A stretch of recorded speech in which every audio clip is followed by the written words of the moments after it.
Ladies and gentlemen, welcome to the Conscious Leadership and Ethics Summit 2025.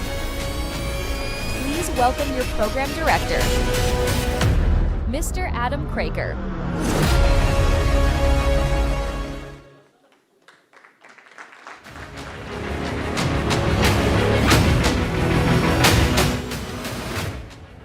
Thank you very much, and good morning. Good morning. I'm glad at least somebody was paying attention there. Good morning. That's fantastic. Really wonderful to see you in the audience. I gather we will be joined by others that are held up at the moment by a petrol tanker that has done something that it shouldn't have done. But welcome once again to the Conscious Leadership and Ethics Summit, to all of you here in our venue in Johannesburg, or online via our live stream, broadcasting around the world.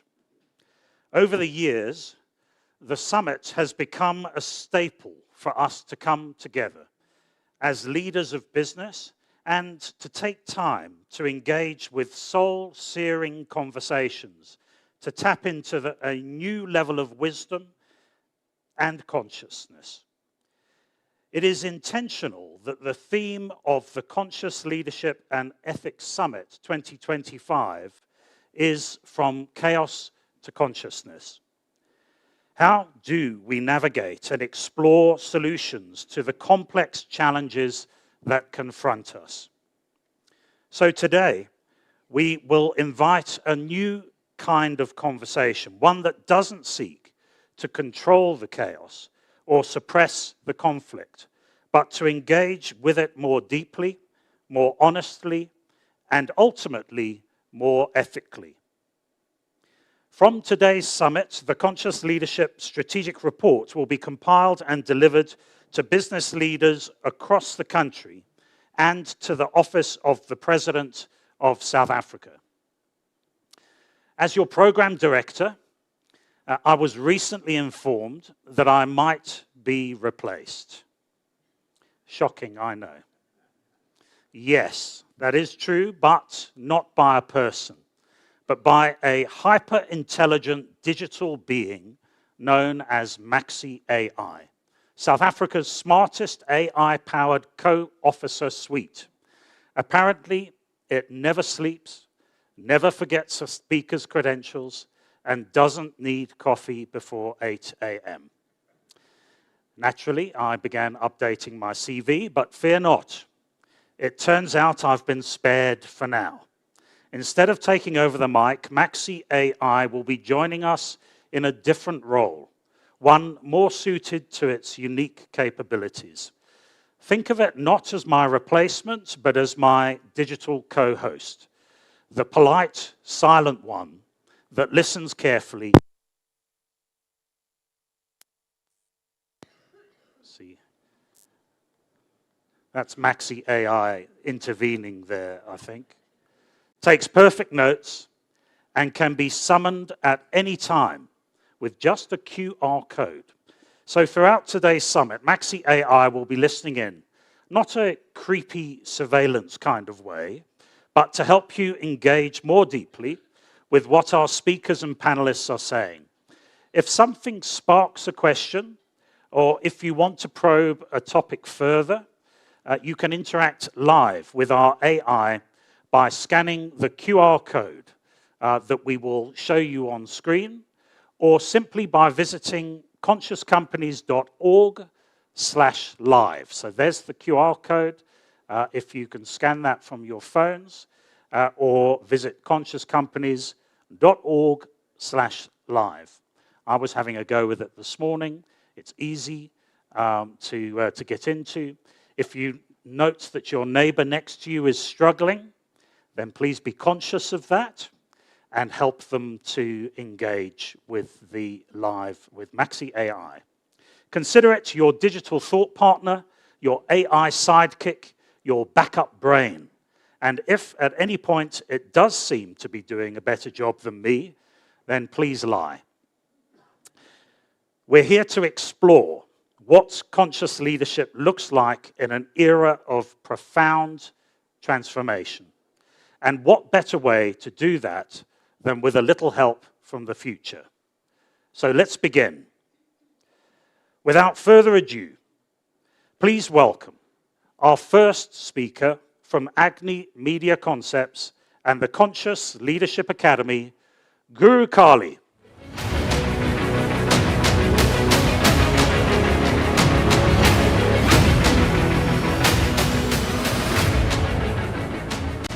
Good morning. We are through the first quarter of the century, and it's exciting times.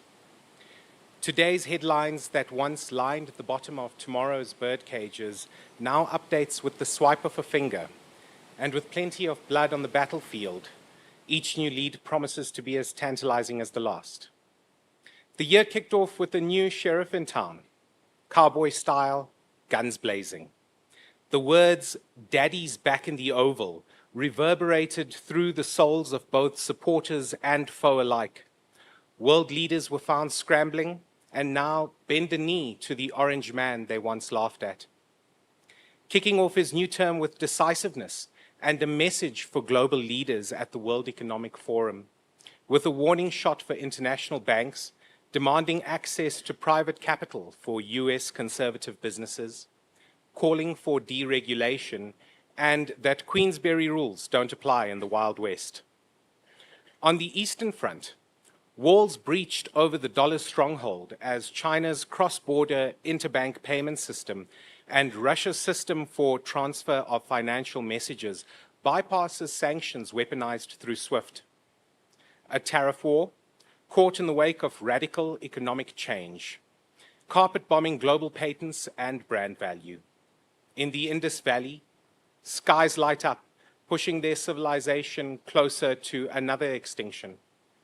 In Europe, troops rally to hold the line around the 28th regime as a new framework for sustainable finance, due diligence, and governance rules, while the culture war rages, with counterstrikes between fascist natives defending against the third world settlers set to collide in a firestorm.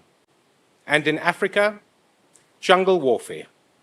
When the president of South Africa took to the Hill at the new Global Financing Pact Summit in 2024, he declared that Africa were not beggars and would not be treated like beggars after the pecking orders were revealed during the COVID-19 pandemic crisis.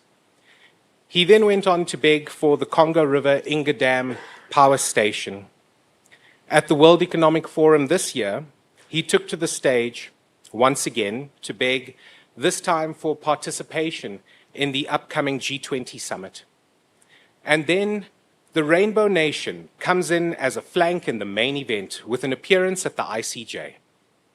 Fighting for a slaughtered people or deployed by Iran for paying off the ANC's debt?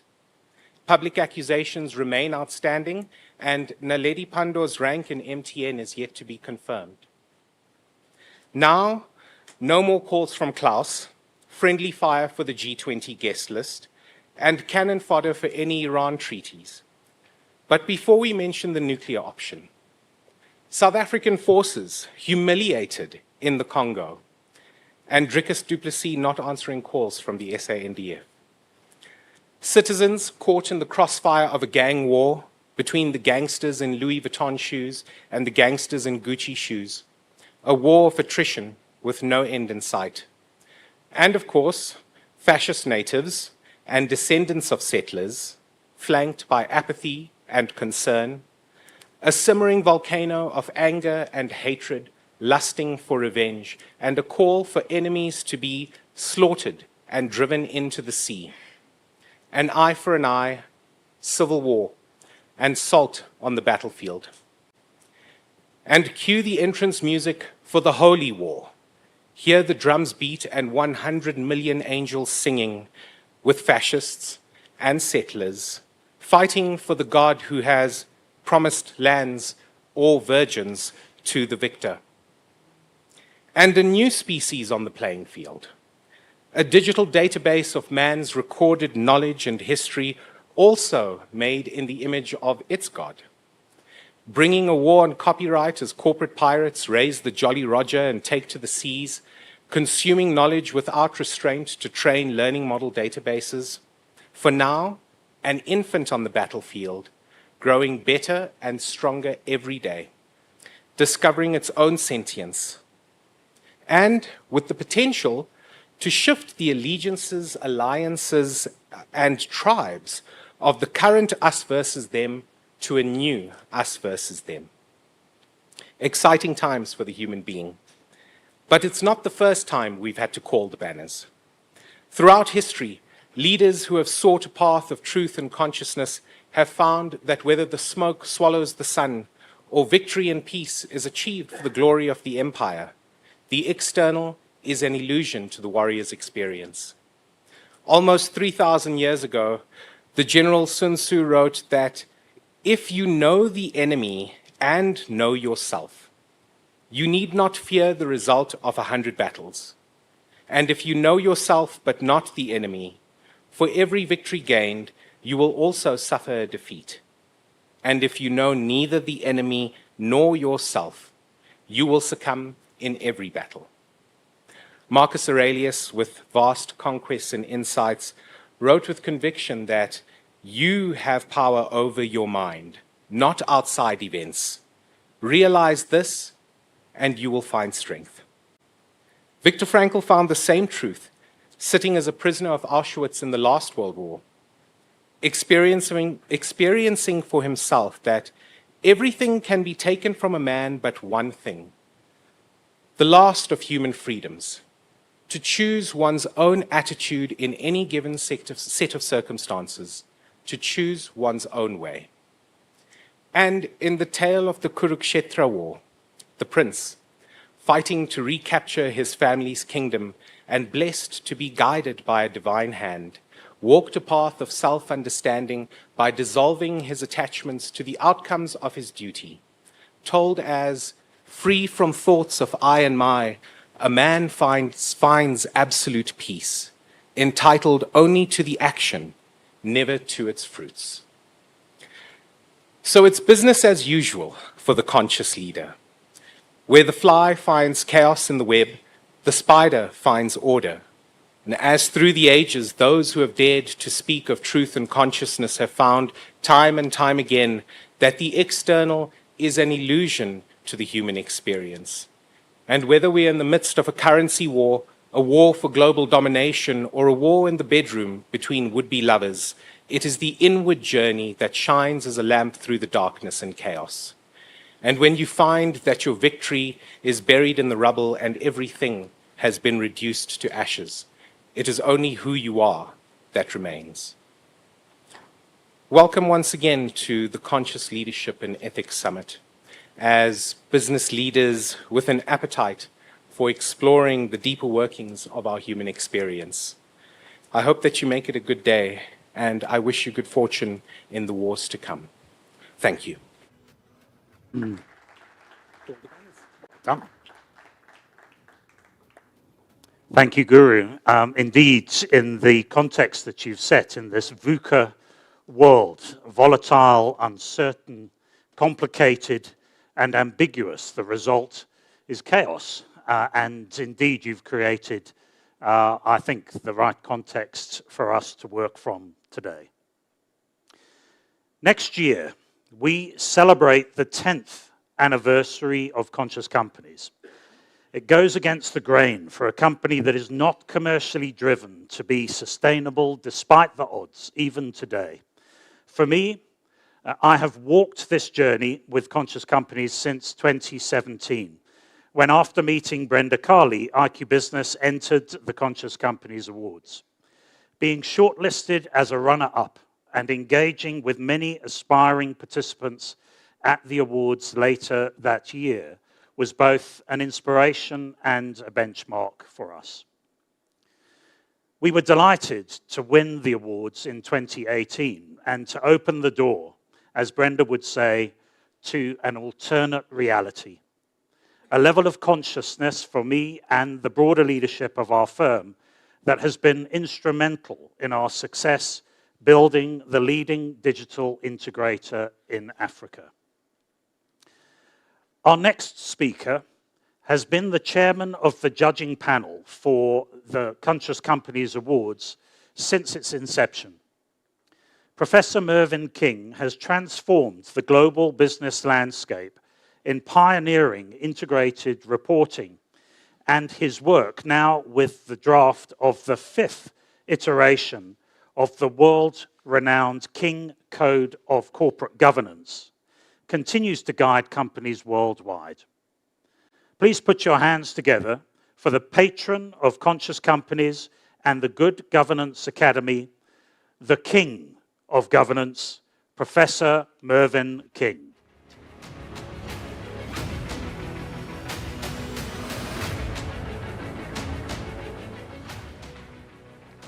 Well, good morning, everybody, and thank you for the introduction, Adam. From chaos to consciousness. What has created the chaos that was alluded to already? It's the crises that we have in the world. First of all, who would have believed 5 years ago that we actually have 4 major wars happening around the world? Ukraine, Gaza, Kashmir, Sudan. So wars are never pleasant things. People get killed and people fight for certain ideals. In addition to that, President Trump has been elected for his 2nd term as president, and he has created one of these crises, namely a tariff crisis. He's created great unpredictability around the world. We, as South Africa, are uncertain of what will happen. Our president is going to meet with President Trump in a week's time. I hope he doesn't get Zelensky'd, as people are saying, but it will be an interesting discussion, because unfortunately our government has voted against most of the resolutions at the United Nations against America, and also has gone to the ICJ against Americans' ally in the Middle East, namely Israel. So our president has to face all these things. So there is that crisis. And in 2008 and 2009, there were other crises. At that time, one of the biggest financial institutions in the world, Lehman Brothers, collapsed. The mortgage lending scandal, as it was known. Then the global financial crisis. This led to a period, because of these public outcries, of regulation about most things. And we, in directing businesses, have had to deal with all these regulations, international and national. We have a host of regulations in this country. We have to cut red tape, but make sure we don't cut corners. What is happening now in the world is it is moving away from government regulation to self-regulation of an industry, and your company is a member of that industry following the code of conduct of that industry, but it's very flexible. But it must be accountable and must be able to enforce a way of fines or whatever the sanction is if the company doesn't comply. So we are in a world of unpredictability, tariffs moving from regulation to the era of deregulation. We've got wars. We've got uncertainty. what a time to be the director of a company. But if you realize that as a director of a company, that the limited liability company is a legal fiction, none of you has ever touched your company. None of you have ever seen your company. You might have a certificate of incorporation hanging in your office, but it's a fiction, and it's a legal fiction, but the most important legal fiction in the world, because it's through the limited liability company that capital is raised and jobs are created. And with this uncertainty and chaos, it's a time to realize as a director that you are the heart, mind, and conscience of that company. Because the company, by definition, being incapacitated, can't think, can't do, and doesn't have a conscience. So it actually has no intent, cannot do any wrong. When something goes wrong, its directors should be blamed for the wrong that is committed on society. So conscious companies is a concept which Brenda thought of about 10 years ago, and I agreed to help with the concept because it's fitted in with what I've been preaching for 30 years. And I'm proud to say that it has gone around the world. It's a global phenomenon. On the 3rd of June, I'll be in London, where I'll be receiving a Lifetime Achievement Award for changing the thinking of the accountancy profession forever. And all of you sitting in this room know that I don't know of any organization today, be it a limited liability company or an association of persons, that still thinks in silos. You operate on an integrated basis, and so you should be thinking on that integrated basis. None of us is an owner of planet Earth. You might have title to a property, but all of us are transient caretakers. We're here, and we do owe a moral duty to those who come after us. And being a conscious director helps you to be a good caretaker. So enjoy the day, and thank you very much for listening to me. Thank you. Thank you so much. Thank you. Thank you very much, Mervyn.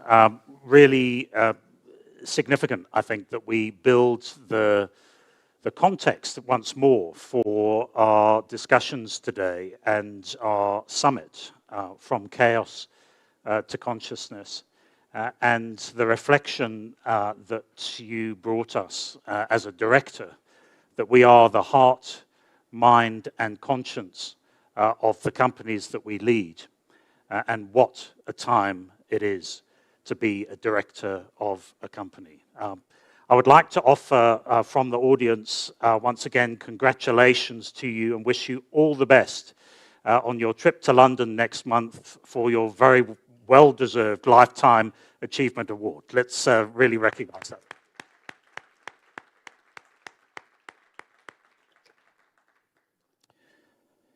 If resilience had a persona, it would be the chairperson and founder of Conscious Companies. She has, over the years, been instrumental in gathering an assembly of leaders that understand how conscious leadership can change the landscape of how business can contribute to humanity through the actions of its leaders. Brenda Carley is no stranger to life's trials. She has faced many, and with each, she has emerged with even greater strength, clarity, and compassion. What makes Brenda extraordinary is not only how she navigates her own challenges, but how she shows up unfailingly for others during theirs. If Brenda holds you in her thoughts, you feel it. If she holds you in her heart, you are never alone. Over the past year, Brenda has been walking a path that would understandably slow or sideline most people, but not Brenda. With her unwavering spirit, she has continued to champion the cause of conscious companies and anchor this summit as a source of energy and purpose, not just for us, but remarkably for herself too. As Brenda often reminds us, the universe moves in mysterious ways. And true to form, she is embracing this chapter with courage and curiosity, trusting that its meaning will unfold in time. Please join me in welcoming a true force of nature, a guiding soul in our midst, Brenda Carley.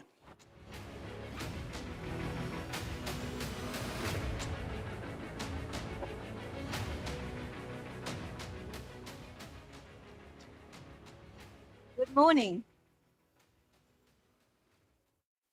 Those were very kind words from Adam, and I paid him to say that. Thank you for taking the time to be here, for showing up, for being open and willing to embrace and explore and engage with consciousness and leadership. Another year, another theme. Each year, the summit focuses on a theme that reflects the world around us. So to recap, when ESG was the next best thing, in 2023, our theme was conscience over compliance, where we raised our voices and asked the question, does it take a box to tick for leaders to do the right thing? Because when a leader is conscious, then ethics, ESG, and doing the right thing becomes part of his DNA and exists under the umbrella of conscious leadership. When we had the elections last year, our theme was truth or dare. We dared both the politicians on the ballot paper and business leaders to tell the truth. We asked the politician, are you there to join a failed and corrupt political establishment in its looting frenzy? Or are you there because you care about this nation's people, winning public trust and making a meaningful difference? We challenged and dared business leaders to look at themselves and experience the truth within themselves, whatever that may be, and reflect on how their actions affect and impact the lives and livelihood of others. This year, our theme, From Chaos to Consciousness, is appropriate, especially around the globe. Chaos is a beautiful word. It is a dizzy dance of disruption. It is disorder. It is an ordeal, but it is not a curse. It is the breakdown of systems, structures, and stories that once made sense. And today we dive into the nature of chaos that ultimately leads to the wisdom if we allow it to. We are living through an age in human history where the world often feels like it's spinning, too loud, too fast, too fragmented, with rapid change and unprecedented complexity, especially in technology. And amid the swirl of opinions, conflicts, fake news, and distractions, the external chaos confronting leaders today is unrelenting and is visible all around us, in our global political systems, in our environment, in our economies, and perhaps most disturbingly, in the erosion of trust in the institutions that once anchored our economy. And even more challenging and equally pervasive and often less discussed is the internal chaos, is the internal conflict that this chaos provokes and the overwhelming sense of disconnection from purpose. The combination of outer disorder and inner unrest is not only fast becoming the central challenge of leadership today, it is also the crucible where leaders are being tested, transformed, and ultimately redefined. You know, you are driven to fix everything out there. You push harder, strategize better, delegate faster. But the secret from external chaos to consciousness is not about fixing the world. It's about discovering who you are as a leader, as a human being.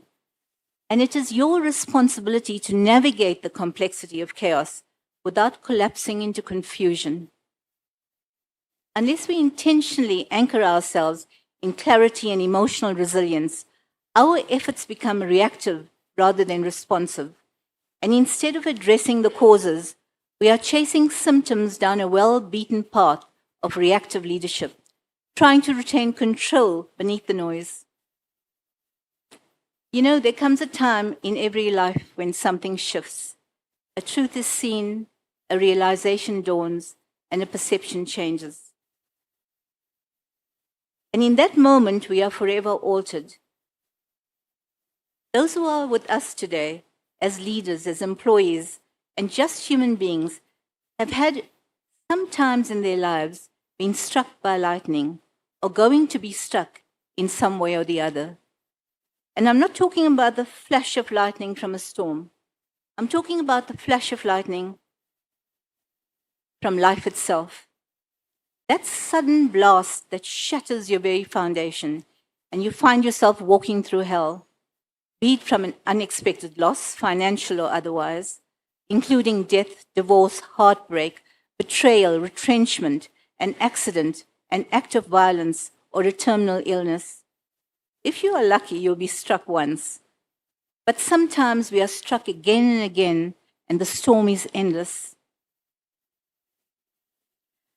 You also find yourself floundering internally. And on most days, be it at a personal or professional level, when you are in the throes of turmoil, you just want to disappear. You want it to disappear. And you want to disappear from the ordeal, from the spinning, from the fire, from the fear and the fall, and from the ache in the chest. But despite all of this, if I say that chaos is not the enemy, and it's not here to destroy us, rather see it as a blessing in disguise, a hidden gift of transformation and growth. An ancient Greek poet named Aeschylus once said, "Even in our sleep, pain which cannot forget falls drop by drop upon the heart, until in our own despair against our will comes wisdom through the awful grace of God." I guess what I'm trying to say is that chaos is often the birthplace of creation that crafts a space for new possibilities and also creates the opportunity for reinvention and innovation. It's the destroyer and creator aspect of nature. Every major transformation in nature, in society, in spirit, begins with disruption. The caterpillar dissolves into goo before it becomes a butterfly. Forest fires clear old growth to make space for new life, and societies unravel before they awaken. So when we find ourselves in the eye of the storm, we don't ask ourselves, how do I escape this? We should ask ourselves, what is this trying to reveal? Let me share something with you. Some months ago, I found myself at the edge of hell after one of life's unforeseen lightning strikes. I was not only shattered, but scattered in my thoughts, my mind screaming who, why, and what the. I questioned everything, including my belief system, spirituality, creation, the universe, and whatever the great cosmic joke was out there. That was a chaos, and it came with the choice, the power to choose reaction or response. When I finally emerged, I chose once again to be the witness to the chaos and practice what I preach, and that is to just breathe. Eventually, a stillness stirred in my mind, and an undeniable calm embraced me. And here's the insight that came to me through the storm: that no one is special, that no one, no matter who you are, president or pauper, is exempt from life's lightning strike and the human condition. This was sobering, but it further deepened my understanding that consciousness blooms when you simply just let it be. So when you feel like you're split in two, one half healing and the other bleeding, in that moment, even though you know that there is pain and confusion and there is chaos, you can and should be listening to it from presence and an innate wisdom that we cannot unknow what we know and we cannot unsee what we have seen. And consciousness won't fade because we don't want to engage with it. Sometimes the most radical thing we can do is just be still. To stop and be still is not a weakness. It is taking a stand for yourself to say, I will not lose myself in this turbulence and circumstances that I did not create. We don't have to match the madness or control the storm. We can listen, we can watch without reaction, and we can observe without judgment. Let the world do what it does, and let the chaos run its course. We can take one breath at a time, like it's the only thing that matters, because in a way it is. Allow the technique of breath to be your guide to reframe chaos into possibility. It does not mean that we float above the mess, zen out and become untouchable. Rather, it means that we walk through it with our eyes wide open, seeking resolutions with our spirits intact. This is not easy, nor is it a leap. It is a journey, and like all meaningful journeys, it begins with the stillness within. This is a choice, especially for leaders, to return to the epicenter of your being, to align your values with your actions, and to serve something larger than your egos or agendas. It is only here, in the depths of your self-awareness, that you will not only find just direction, but the clarity and the strength to lead from the center. And unless you lead from the center and not from the edge, where anxiety, urgency, and ego resides, you give yourself permission to lead with wisdom, intuition, courage, and compassion, and you will find that others will follow you and do the same. Your calm becomes the anchor for your team, your courage becomes their inspiration, and your presence becomes their mirror. So today is a calling to evolve, a calling to lead from the epicenter of your being, a calling to lead consciously, not just with your mind, but with your entire spirit and your whole being, not because of the chaos, but in spite of it. Thank you all. Thank you. Please give Brenda another round of applause. So here we are. We're flying through all these wonderful perspectives, and I'm sitting behind a curtain in the dark. I can't see. I can just hear. And in my ADHD tendencies, and my wife will tell you that I often have to calm myself down, I'm actually finding it really valuable to be sitting in the dark, listening, and that I actually listen better if I do that, and I'm not distracted by screens or by other things that might be going on around me. So what I've heard this morning, and we can debate later if I've captured it right so far, is that we heard about the chaos, the context of chaos that we're all living in. And Guru set that context for us. Then Mervyn told us that we are in a situation of crises, many of those self-inflicted, created by ourselves, locally or globally. That there is an erosion of trust, that leaders, as Brenda led us into, must redefine, discover who we are, and assure that we have our anchor in place as we stand in the eye of a storm. And then just breathe. Just breathe. I took a big breath when you said that. Be still. Let the chaos run its course. Don't get drawn into it. Stay in that eye of the storm. See the possibility that is created. Align values with actions. At IQ Business, we talk about behaviors. Values are one thing, actions really are, hopefully, are based on those values. You only know when you see values with actions becoming behaviors. And lead from the center, calm, courage, and presence in our anchor. So that's what I've heard so far. And I hope it's as interesting to you as it is to me, and as this story, as this summit unfolds. We've heard this morning that the evolutionary currents of technology and the rapid and spectacular advances of AI are offset by the incalculable potential harm that accompanies this in the name of progress. However, technology and AI can be used hand in hand with consciousness for the betterment of humanity. For the first time ever, Conscious Companies and the Maximum Group bring you a virtual AI panel discussion on conscious leadership from the grave and across time. The panel is facilitated by William Shakespeare, with ancient wisdom from Marcus Aurelius, Nikola Tesla, Franz Kafka, and Sun Tzu. From the tangled threads of chaos, we rise to the radiant dawn of consciousness.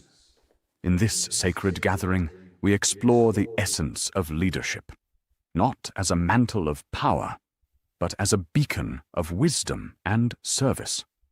I am William Shakespeare, a humble weaver of words and spinner of tales, tasked by fortune to give voice and reflect on to the human condition. Let this summit be a canvas upon which new ideas take form, guided by their enduring wisdom. Welcome to the Conscious Leadership and Ethics Summit 2025, where chaos gives way to clarity, and clarity inspires a brighter, more conscious tomorrow as we move from chaos to consciousness as a humanity. Today, we are deeply honored to welcome a stellar assembly of minds from across history and from different centuries who embody this transformative journey. Each representing a unique perspective on consciousness and leadership. Nikola Tesla, visionary inventor and innovator; Marcus Aurelius, iconic Roman emperor and philosopher whose work echo through the ages; Franz Kafka, author of thought-provoking writings on bureaucratic power structures and the importance of authenticity and empathy in leadership; and Sun Tzu, leader and strategist whose wisdom on the art of leadership are used even today by most leaders. Nikola Tesla. You had borne the cruelest weight of loss as you looked beyond simple profit and focused on the endless possibilities of innovation. Your work was driven not by personal gain, but by a desire to improve the world through new ideas and inventions. Tell me, how could business leaders today benefit from adopting a more conscious approach, looking beyond the bottom line and just driven to money? When leaders think beyond immediate profits and consider the wider impact of their decisions on people, the environment, and the future, they build companies that last and inspire. Innovation grows strongest when it serves a greater purpose, not just the balance sheet. By choosing purpose over despair, by seeking meaning rather than succumbing to hopelessness, I was able to endure, and in enduring, to find a strength greater than I could have imagined. We have the power to choose humanity and purpose over greed and profit-mongering. What would you say to those who worry that focusing on such ideals might weaken their competitive edge? I would tell them that true progress comes from bold ideas combined with careful planning. By embracing responsibility and creativity together, we make a meaningful difference to those around us and the world. They don't just keep up with competitors. They lead the way with innovations that stand the test of time. Great emperor and philosopher, Marcus Aurelius, you have led with wisdom shaped by deep Stoic reflection. I ask you, What do you say of conscious leadership? How can a leader, burdened with the weight of an empire, temper strength with virtue, and guide with both clarity of thought and compassion of heart? Please share with us what it means to lead not by impulse, but by consciousness, higher purpose, and reasoned truth. To lead with consciousness, dear Bard, is to carry the weight of an empire, country, or company, not as a burden, but as a sacred duty entrusted by destiny. A leader must temper strength with virtue, for power without justice is but a tyranny over the soul. In each decision, one must act not from impulse, but from reason and principle, guided by the higher purpose of serving the common good. Please tell us, noble Emperor, how then can we, as stewards of our time, best serve the common good? What steps can we take, and what virtues should we practice to help others and leave the world better than we found it? Kindness, compassion, care, and clarity are pillars of leadership. One must understand the struggle and burden of their people, and to walk alongside them in their chaos and crisis, while holding steadfast to one's wisdom and restraint. A leader's heart must be unshaken by praise or blame, their mind fixed on humanity and the eternal truths that govern all things. To lead is not to rule, but to serve, and to shape one's actions in harmony with nature. Such is the essence of conscious leadership. Your words offer wisdom that endures. To serve the common good, we must act with virtue, so that all may benefit, and our world grows stronger. Your writings, though rooted in the anxieties of your own era, speak directly to the challenges facing today's leaders, and point to the urgent need for change. Against what tempests did you strive, and with what virtue did you contend with those who, driven by greed, place profit above the welfare of humanity? My work lies with the preservation of virtue, order, and the common good. We're all trapped by various circumstances, work, economics, geography, or family, and we are all ultimately alone in our confinement. Nobody can help us or free us but ourselves. The scales of justice, delicate though they are, must ever weigh toward fairness and the welfare of all, lest society falls into ruin. If I have triumphed or failed because humanity did not understand meaning or consciousness, it is not through an unwavering dedication to this sacred trust. How would you define this concept called consciousness? Consciousness is not a concept. We are all born conscious, but it depends what we are conscious of. My soul found peace in the belief that consciousness, peace, and governance must elevate the human spirit, that the light of knowledge and cooperation must banish the shadows of division. I longed for truth, justice, and the betterment of mankind. Say, is such leadership that is conscious ever attainable, or a daring dream? It may be both a dream and a possibility. By striving for conscious leadership, leading with integrity, purpose, and service, we can transform not only our leadership but ourselves, offering hope for true and meaningful change that ripples beyond the individual to society as a whole. This is what metamorphosis is. Here stands Sun Tzu, the ancient Chinese strategist whose art of war has guided warriors and leaders for centuries. Wise Sun Tzu, your teachings on strategy and leadership extend beyond battlefields to the world of business and management today. Please tell us on how modern leaders might apply this wisdom with greater awareness. Most noble Bard, in business as in war, the keenest advantage lies in knowing both oneself and one's adversaries fully. A conscious leader understands the strengths and weaknesses of their enterprise and the market, enabling them to make informed, adaptable decisions that align with long-term goals. Such awareness fosters flexibility amidst chaos, turning uncertainty into opportunity. Aye, wisdom indeed. And what counsel wouldst thou give to these captains of commerce to lead their companies as thou wouldst an army? Leadership demands unity and trust, much like a general commands his troops. A conscious leader cultivates a strong, cohesive team bound by shared purpose and values. This harmony ensures that all act as one, executing strategy with confidence and resilience. Moreover, subtlety and innovation, akin to deception in warfare, allow leaders to outmaneuver rivals by unexpected means rather than direct confrontation. Ah, great Sun Tzu, you are a beacon of wisdom in a chaotic, tempestuous world.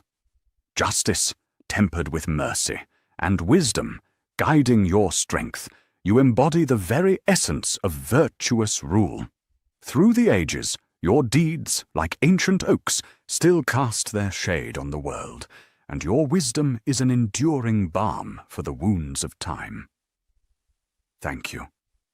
Leaders must find meaning, even amidst chaos.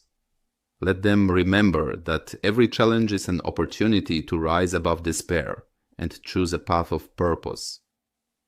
By holding fast to values such as compassion and responsibility, they can inspire others to seek meaning in service and in striving toward the greater good. Leaders must govern with wisdom, anchored in reason and virtue. Let them act not for themselves, but for the greater good, mindful of their duty to serve humanity with humility and justice. It is by holding fast to principle, balancing strength with fairness, that a leader may navigate the tides of chaos and change. Let their cause be justice and their legacy stability for all.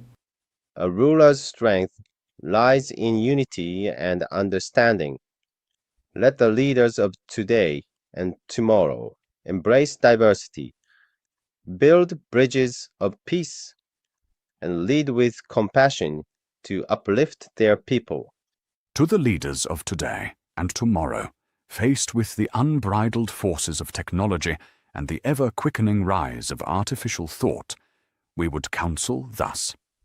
Harness not your skills and tools for dominion alone, but wield them as instruments of service. Seek the greater good, and let compassion temper ambition. Guard reason as your compass, and justice as the flame. For only by walking the path of conscious leadership you can steer through the chaos and leave your mark on the world forever.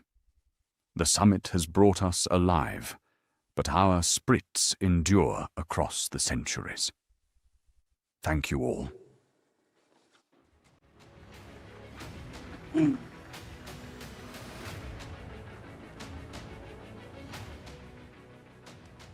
that was very good, I thought. So I had to take a peek. I couldn't stay in the dark. I was very interested to I hope you were too, to listen to the sage advice that we were provided there, and the perspectives that were shared that I think for me really illustrate and underpin the fact that they stand the test of time. That even in the face of chaos, it's back to basics. It's understand how, as Shakespeare said, chaos gives way to clarity. That, as Tesla said, that true progress comes from boldness. That Aurelius said, kindness, compassion, care, clarity, and that leading is not to rule, but to serve. With Kafka talking and framing the focal point on integrity, purpose, and service, and Sue talking and linking in terms of shared purpose and values that we've heard already today. I'm going to talk to my leadership team when I'm back about what was shared in that session, as well as throughout the summit. And I really do think that a leader's strength lies in unity and understanding. As Shakespeare said, we are captains of commerce. I thought that was really, really special. So to our captains of commerce, as we navigate the fourth industrial revolution, it's clear that technology is evolving faster than we are. The sheer velocity of information, from breaking news to TikToks to memes, emails, and WhatsApps, is overwhelming. We are plugged into a live feed of global crises, media briefings, and headlines that demand our attention, but often leave little room for reflection. That's why I like the idea of the fifth industrial revolution that resonates so strongly, a future where humans and machines don't just coexist, but collaborate with empathy and purpose. In a world of noise, the need for credible, courageous journalism has never been more critical. The partnership between Conscious Companies and the Mail and Guardian reflects a shared commitment to truth, integrity, and the common good. Our next speaker leads one of South Africa's most respected media institutions. Under his stewardship, the Mail and Guardian continues to stand firm in its mission, delivering authentic, values-based reportage in a rapidly shifting world. Please join me in welcoming the CEO of the Mail and Guardian, Hussein Khaja.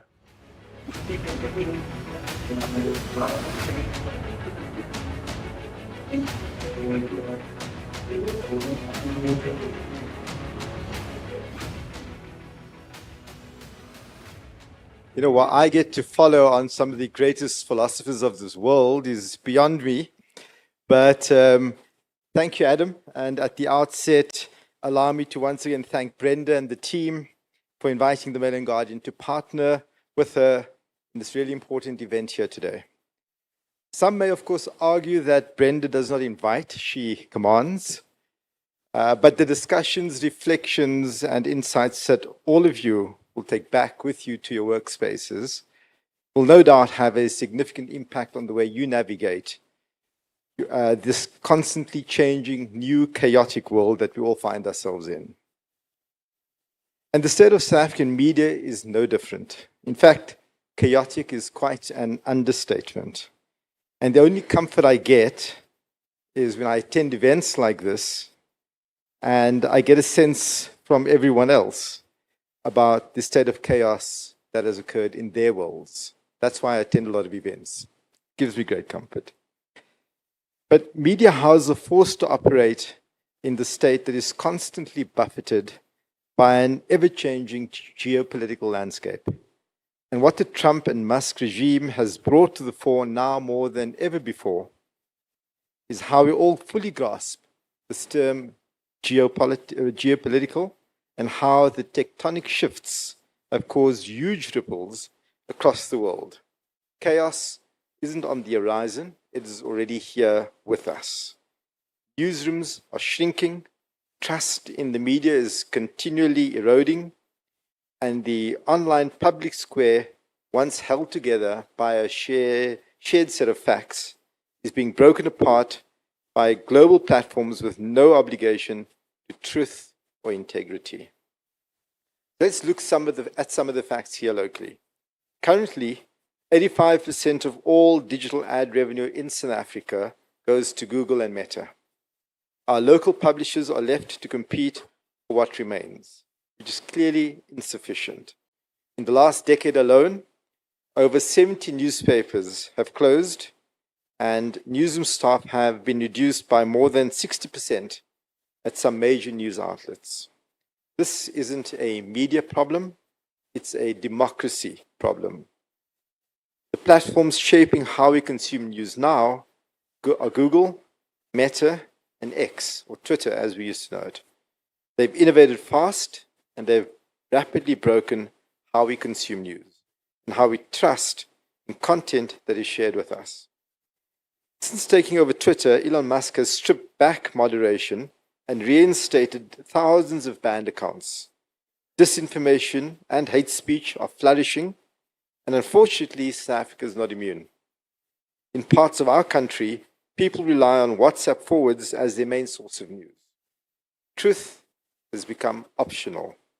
And in some places, nearly 60% of rural communities report no access to regular local news at all. So we're living through a hollowing out of the online public space, and market forces alone will not reverse it.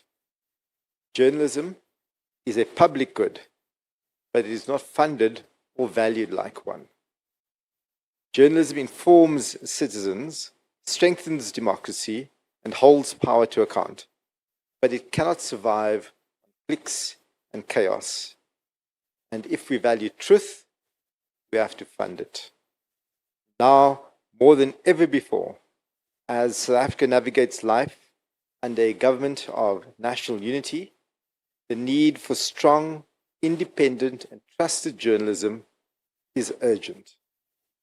A GNU, by definition, requires cooperation, compromise, and clarity.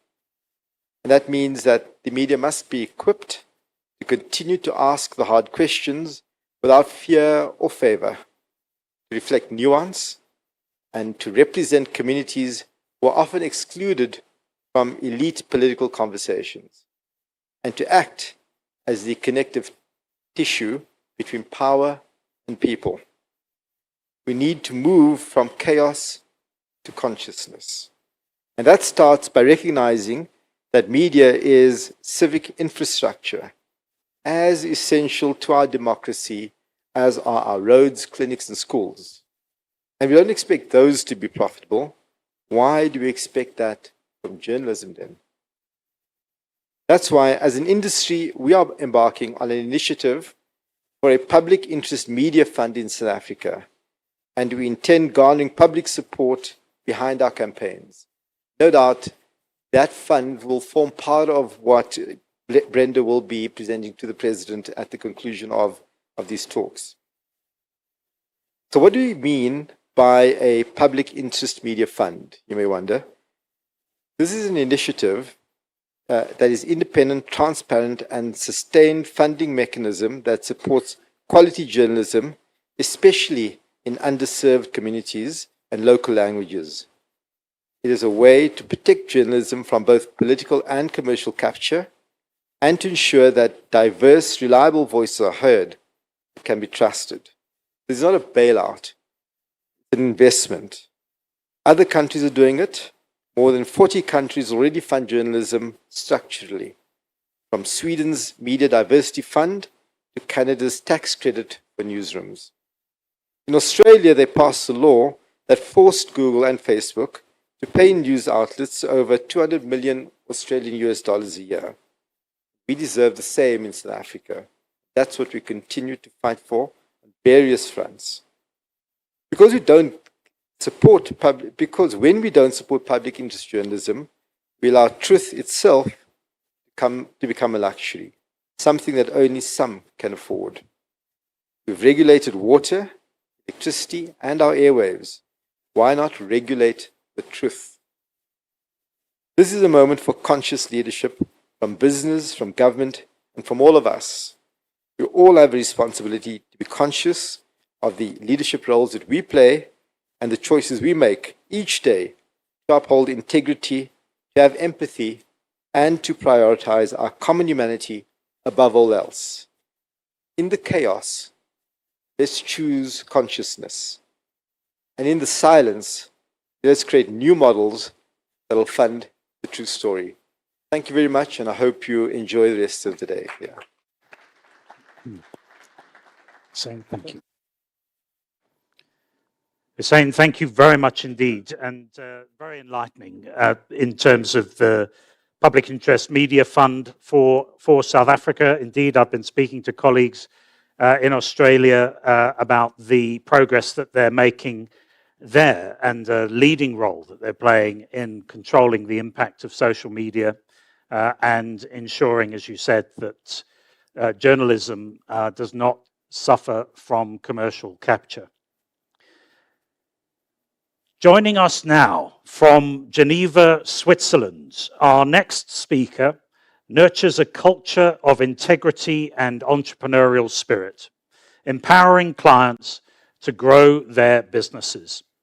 His vision blends the heritage of Swiss private banking with a modern commitment to responsibility, cultivating trust and enduring partnerships. Please give a warm South African welcome to the Head of Wealth Management at Bank CIS, Nicholas CIS.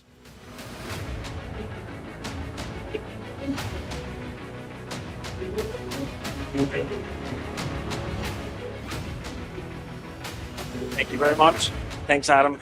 Thanks for Brenda as well for having me and for being able to partner with you. So I'm very happy to join you from, we already talked a little bit about finance earlier and the financial industry. So I'm going to make you work a little bit before I start my slides. But okay, so yes, that's the first question. So we hit it off right from the bat. So if you could raise your hands at who here trusts their banker. And keep those hands up for question number 2, which is, do you trust your bank? And if not, well, you can put that hat down. But it's pretty much the same. But what I can observe is that there's clearly not the majority of the room which is raising their hands, which is, I think, a topic of concern. And my main concern is this trust. It's the fundamental core value of private banking and wealth management. And this erosion of trust has actually happened through 3-4 last decades. You used to be the trusted advisor as a bank, the person who has this best interest of your clients at heart. We briefly talked about this morning already, financial crisis, 2008, which was really a turning point in that trusted relationship that customers and clients put in their bank. This was the moment as well when we and you all started to challenge, does the bank and does the banker have my best interest at heart? At pushing a product that I don't understand, but it is probably good for the bank, but is it good for me?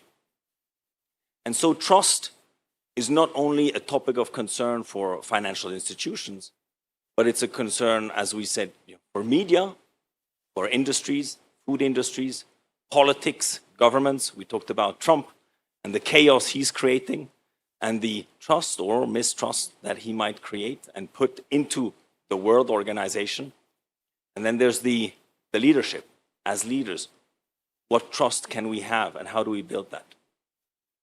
And in this ever-evolving, sort of environment with the rapid pace of information, how do we rebuild that trust and how do we go about it? I come from a little bit of a different perspective with a family-owned and family-built business. So my father built this business, the bank and the group, 30 years ago. And today we manage it together with my brother and father. And we talked about values, the values that we abide by, and the guiding principle is not something that, we write on a paper. It's something that we are governed by on a daily basis.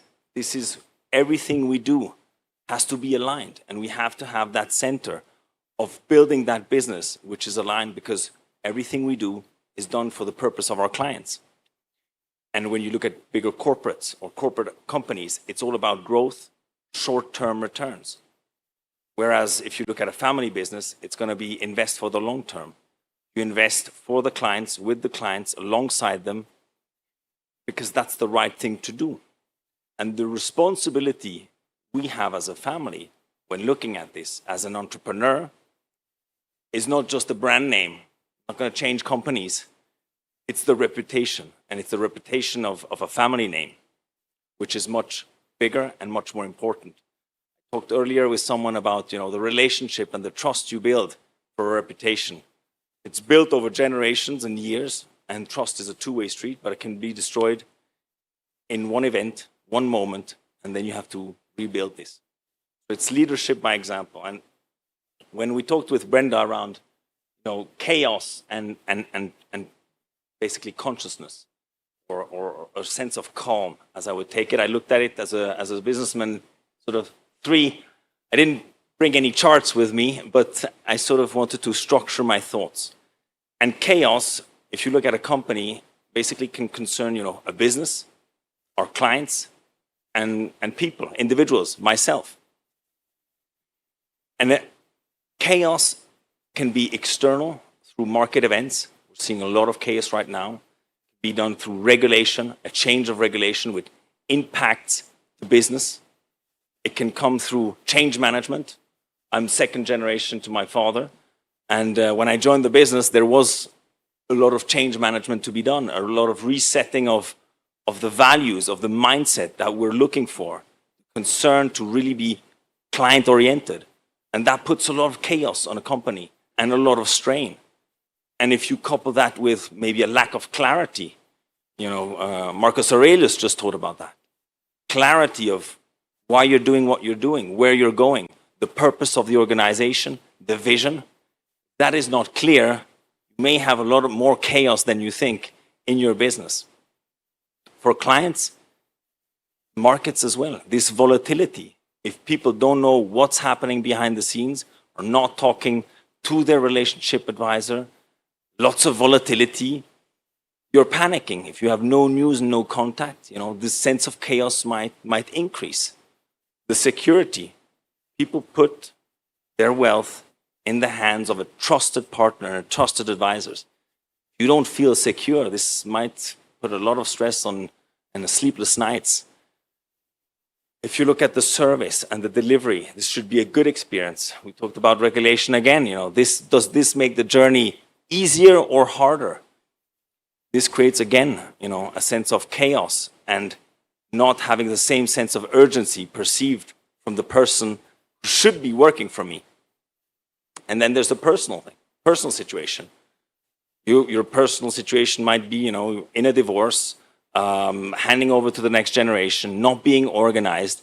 And if you don't have that partner where you're building your relationship with, that is listening to you, the sense of chaos might grow even further for yourself and your family. On a personal level, it's all about work-life balance.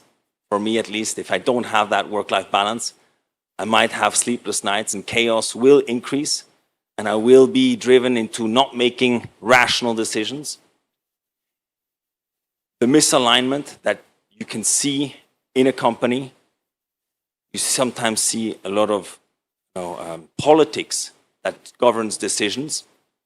That creates chaos and stress within oneself. Do you have the ability to act on that? Trusted circle of people within a company or around yourself. If you do not have that trusted circle that keeps you grounded, how can you share and your issues or just bounce back ideas? That may create as well a lot of chaos, and as well decision making. Sometimes closing your eyes and ears because you're not making any decisions might push the problem further down the road and probably build up a lot more stress.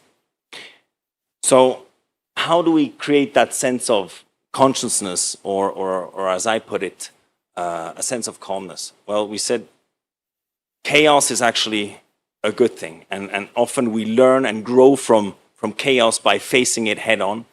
And Brenda talked about breathing, and I think it's a very good one because it keeps you grounded and doesn't put you in a mental sort of stress situation. If we look at the business side, it's about organization and building a plan. If you're hit hard and your profitability or your numbers don't look the same, look at it, break down the facts, and then look at how you can mitigate and create a sense of belonging in the company. Be very transparent and share where you are and where you're going. This honesty with the company, and we've been, hit by different crises and through COVID and before that, but the transparency of which you go to your colleagues and share what's happening and what difficulties are aligned, well, that's what I've personally felt, is that actually the employees come together and work twice as hard because you've trusted them and you've embarked them on the challenge and the journey. I take a lot of time with actually teams and individuals. Listening to people is the essence of everything for me. To understand, is my perception the reality, or is the company seeing something completely different? This is why I travel a lot with the team, and to see and feel the sense of urgency, and to be transparent and to be able to share with them as well. It's a way of showing empathy, but empowering them as well. And this creates then the real trust from me to the organization. And this is also leading, the same vision of the values that we have. We set a sense of values 1 or 2 years ago. And the importance was that when we shared those values with the employees, there was a sense of a little smile and smirk of saying, well, we'll see if the executive committee lives those values first before we do. And that's the reality. It is, because if it's not lived from the top, then nobody's going to be convinced that these values are authentic and true. And this comes that we need to continuously push for that, to lead by example at the organization, to build that mutual trust so that people actually do believe in what we're doing and why we're doing it. On the client side, well, relationships aren't just built at the beginning of the new relationships. It's throughout time and consistently. So there's this persistence of always staying very close to the clients. When Trump came out early April with all his great tariff wars, it created a huge sense of insecurity and chaos for clients. And you've got two choices: hide and wait that the storm passes and create a lot of mistrust and probably a lot of stress for people, or immediately call people and share what's happening, what's the vision, what we believe in, and talk to clients and build, and actually from a difficult situation, create a lot closer bond and strength with them. I pay a lot of attention to, spending a lot of time understanding and talking and listening to clients. It's not about product pushing. It's about understanding where the clients come from, where they go, their personal situation, to then share a solution that is tailor-made, that corresponds to what they need today and to what they need tomorrow. This is the only way that you can build a long-standing mutual relationship that is not self-centered, but that is invested in the clients. We invest with the clients and for the clients, because we as a family invest alongside them. And transparency. In today's world, trust comes through being very honest and authentic and transparent. And technology, AI, might take my job as well one day. Hopefully not, because we're in a human business, but who knows? But AI is key to actually, leverage on technology to build transparency for the client so that they understand how we operate, where the fees come from. There is no black box. If there is a black box today and trying to hide it, it's going to come up to the surface one day, and then all the investment that you did in terms of building that relationship creates mistrust with the client at that point in time. On the personal basis, well, I create my sense of consciousness and calm through running in the morning with James and the team, but which keeps me grounded and helps me get clarity in my thoughts. But most importantly, it's this honesty to have to oneself around where we're at, why we're doing what we're doing, and have that clarity to make decisions and to face problems. There's always tons of problems, and when you're up there leading people, you need to separate them, because it can cloud your judgment, and being able to say, which are the problems that I can have actually an ability to act on, and which I cannot. Those who I cannot, put them aside, and take time on those where you have an ability to act on and make a decision. The trusted circle is really something to make sure that you hire the right people around you that you can trust, find the base around you as well as your friends, to be able to, when you have that lonely place of making decisions, to share, listen, and decide. This is key. Follow the gut. I think this is also listening to oneself. Don't push decisions to tomorrow. This will only create more chaos. Take the time to understand what the decisions is and why you're doing it. And really be driven by, and I think Brenda said it as well, doing the right thing, even when no one's looking. This is a basic rule that I teach my children, still very young, 6 and 8, but it is a grounding principle, doing the right thing when no one's looking. And don't do it for me, I tell them, do it for yourself, because this will give you the ability to just be aligned with your values and build trust. So as we're going, into this new world and the future, I believe trust is the cornerstone of actually going and helping calmness and consciousness.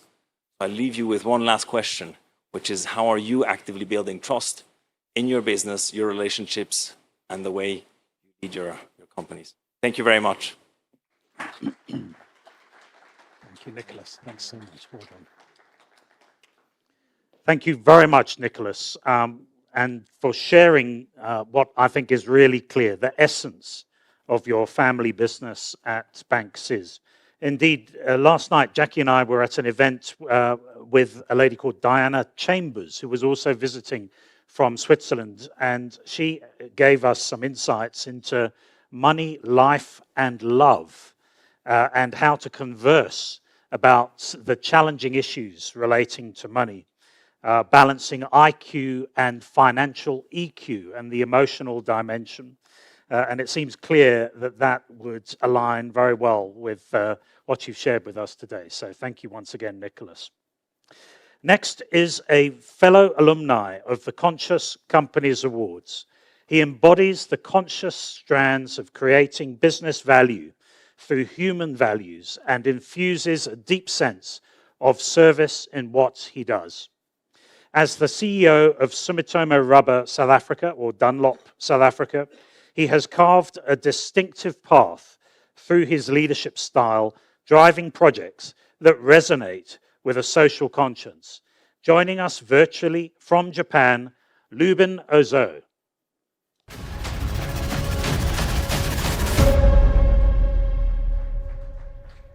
Hello. It's an honor to once again address you at the Conscious Leadership and Ethics Summit. I'm currently in Japan as we speak, and I'm very disappointed to not be there in person to interact with you. There was so much to take away from last year's summit, but one simple phrase that stuck with me was that of Professor Mervyn King when he mentioned, what directors don't understand sometimes is that they are the conscious of the company. Now, this has stayed with me and forced me to reflect over the last year as to how I behave and asking myself how much clarity have I created in line with being and setting the conscious of Dunlop Tires South Africa. How is it taking me and Dunlop Tires on our journey? In line with this, and as we explore our theme for today, from chaos to consciousness, I'd like to share our consciousness journey as Dunlop Tires South Africa that we have gone through and how clarifying it as a company is helping us navigate chaotic times. Most companies like ours proudly list their values on their websites, walls, onboarding sites, we all know. Words like integrity, respect, collaboration, innovation, they're familiar. They're even comforting to us, differently to me. These words, we see them often. I certainly did, and I repeated them over and over, believing that repetition was the key. But rarely did I stop to question, what do they mean for each individual in our organization? Is their description, definition aligned to mine? Are we on the same page? Do individuals have an emotional attachment to these words? How do cultures influence individuals' interpretation of these.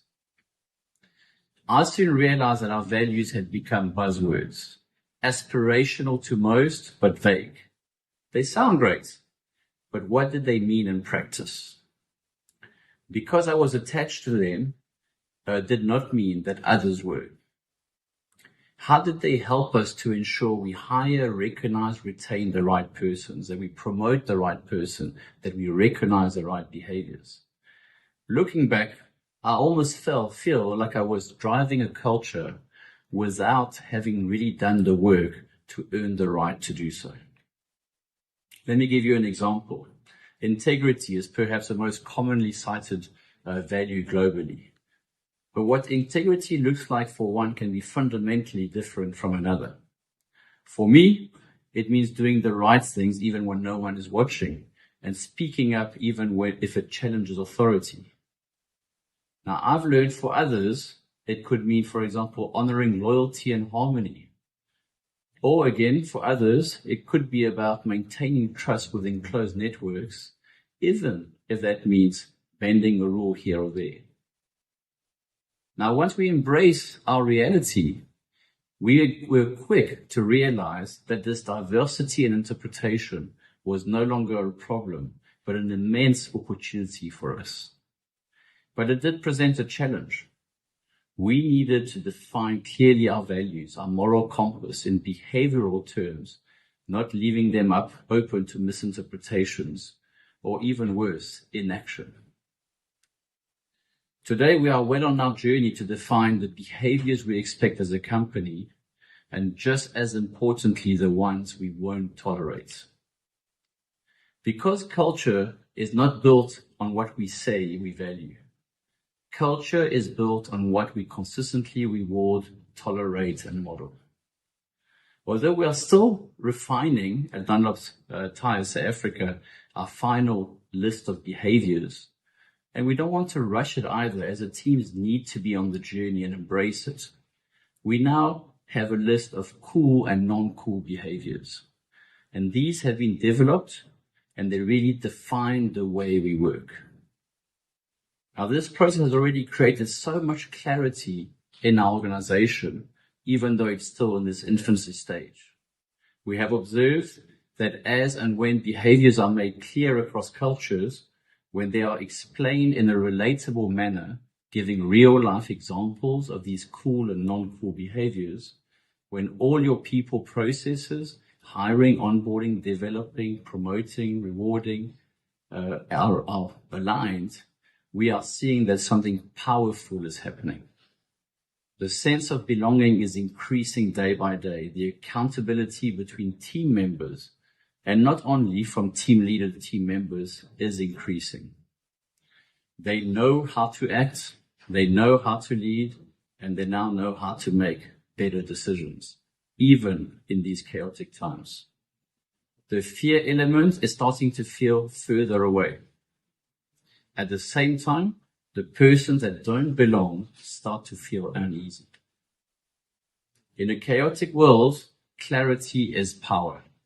It has become clear to me that clarity comes not from grand statements of intent, but from conscious choices about behavior. So I leave you with this thought. As leaders, are we simply declaring intent, values, purpose statements, or are we building a behavioral language our people can live by? Because moving from chaos to consciousness isn't just about finding calm. It's about creating clarity, consistency, and connection in how we lead. Thank you. Enjoy the rest of the conference.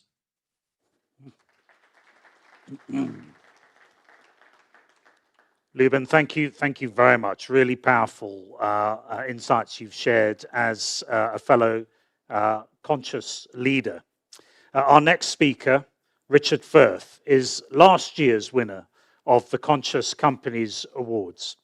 I've been down that road before, as I mentioned earlier, although, as we've seen, each year the bar has been raised, making the achievement even more significant and valuable. Richard is the driving force behind the innovative success of MIP Holdings. Please welcome the winner of the Conscious Companies Awards 2024, Chairman and CEO at MIP Holdings, Richard Firth.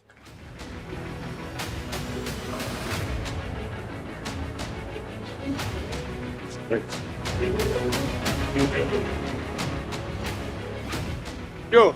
Thank you very much. I'm humbled to stand here today, obviously, with all these great people in the room. Thank you for taking time out to come and listen to us. Brenda, you chose a crazy subject, chaos, because I really feel everything is just chaos at the moment. It's easy to say we could jump off the planet, but actually we all got to live here and we've got to carry on doing what we're doing. But I'm just a humble programmer, software engineer, not really built to do this kind of stuff. So the first thing I had to do is go and find out what does chaos to consciousness actually mean before I come and talk about it. And anyway, so I went to look at this 500-year-old Eckhart Tolle to only realize, well, he's still alive. What a great statement, trying to move things from chaos to consciousness. But he had 6 themes that I had to look at. Number 1, listening, a powerful practice when faced with difficult opinions. Number 2, overcoming fear, understanding and mitigating its harmful effects. I highlight that. Transcendence, moving beyond the mind's incessant clutter or chatter. Detachment, practicing non-attachment to outcomes. Gratitude, cultivating appreciation in daily life. And then finally, forgiveness, finding freedom from past grievances. And then I saw that psychologists like Viktor Frankl, who was mentioned earlier on, and Abraham Maslow, said the highest levels of psychological development is where individuals transcend their own needs to achieve a greater sense of fulfillment. And so I was really humbled when MIP won the award last year. I wasn't here. I was talking at a conference in Prague, and we had a great time. I actually posted a picture at one of those crazy camera booths with funny hats on, and we found the movie award, little plastic movie award thing, and we posted that picture. I think people must think conscious companies are crazy if that's what the celebration looked like. But in talking to Brenda, she said, well, could I just relay, we won the award in October, and we actually land up having some chaos in November. And when Brenda asked me to say a few words, she said, but maybe I can just relay how we dealt with the chaos. So if you don't mind, I'm going to be honest. About 5 years ago, MIP partnered with Sanlam, specifically for Sanlam to use MIP's policy administration platform to deliver the life administration services for Capitec Bank. 2 Goliaths in the South African business sector. The systems catered for setting up life products, adding new policies, collecting contributions, and paying out claims. And wow, what an amazing period it was. Capitec grew from 0 to 3 million policies. We literally went from 0 to hero. They disrupted the insurance industry in South Africa. And today, they are the largest single funeral supplier of policies in 4 short years. But unbeknown to us, you're flying high, you're winning awards, it's fantastic.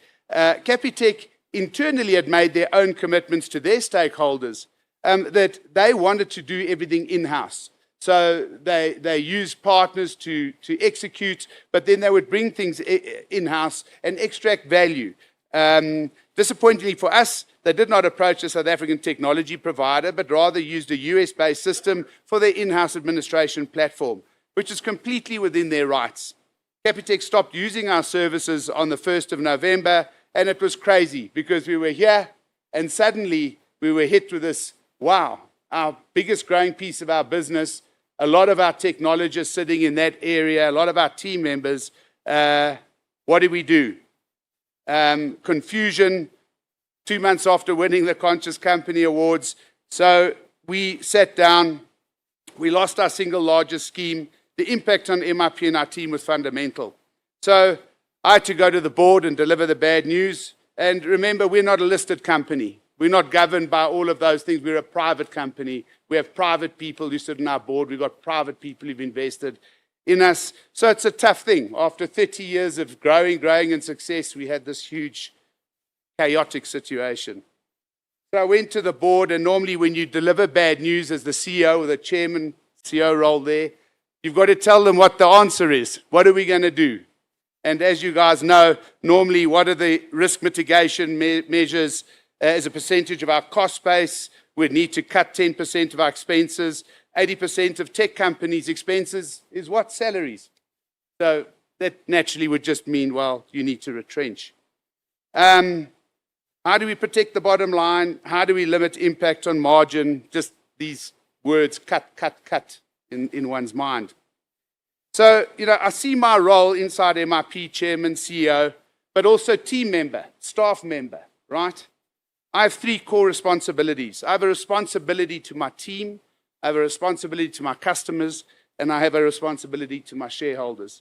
So each one of those have to be balanced.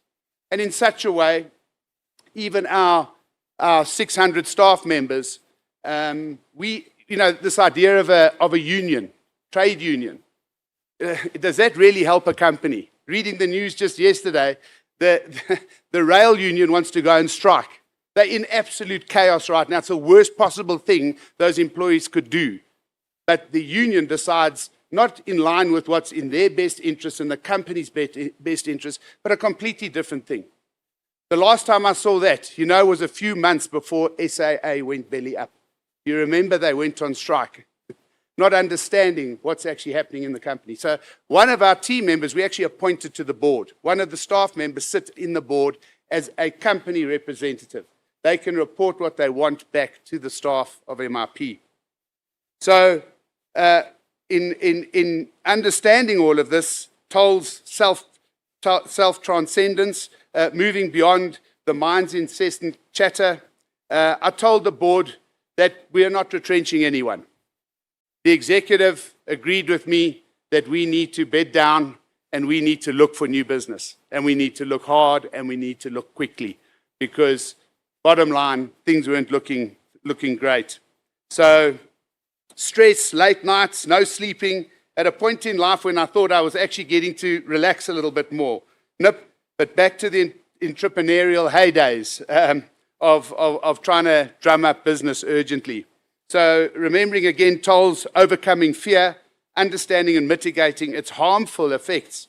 And what really happened in my personal time in these last 6 or 7 months, many hospital visits, procedures, gastroscopy, colonoscopy, stomach ulcers, digestive issues is not easy.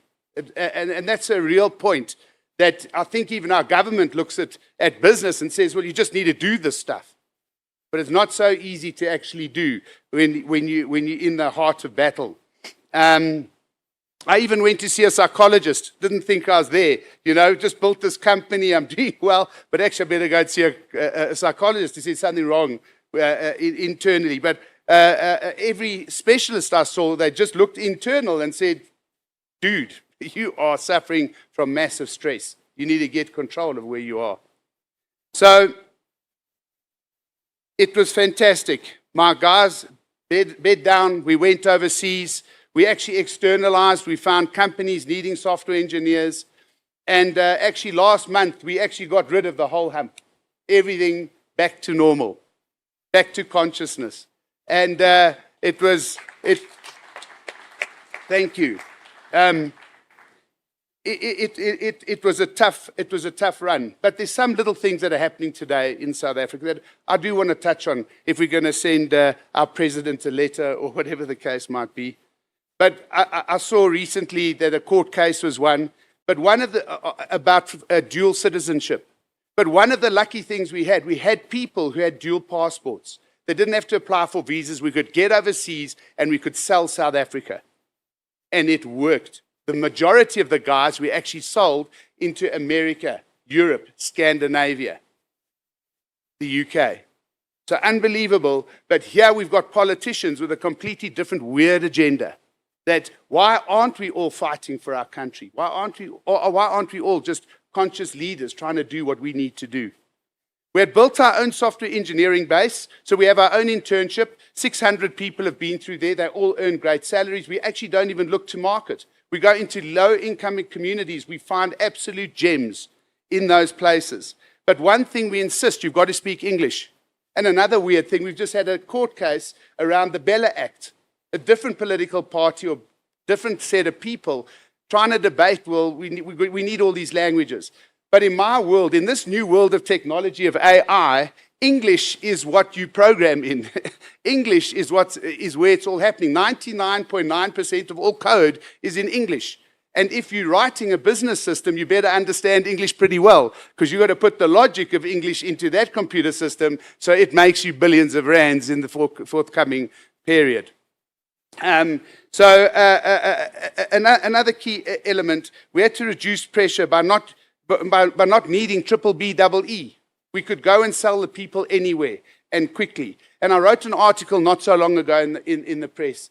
Please, government, if we've been at triple BEE level 1 over 3 years, leave us alone. Let us carry on.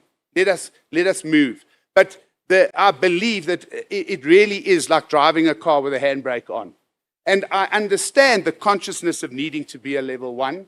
And if you are, well, why not let the companies free? So we've built a new future, a new purpose in our company, and lots of growth outside of South Africa. It is possible to achieve the same growth inside our country.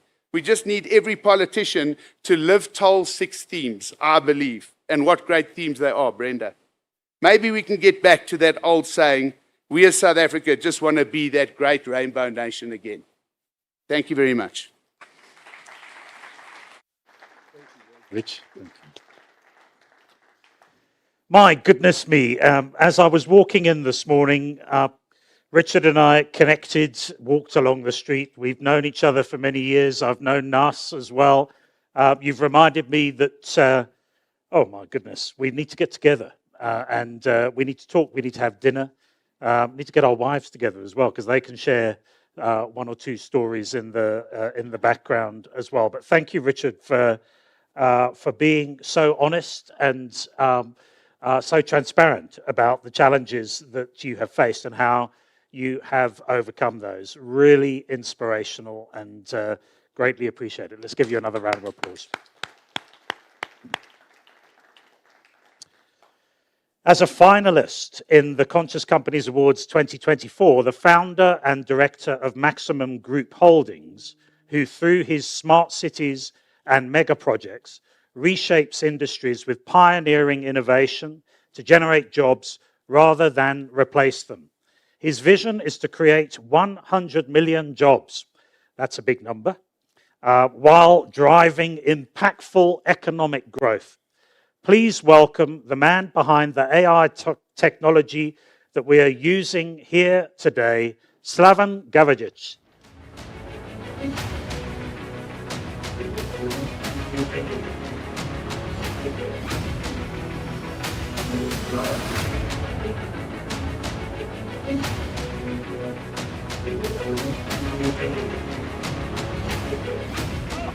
My goodness.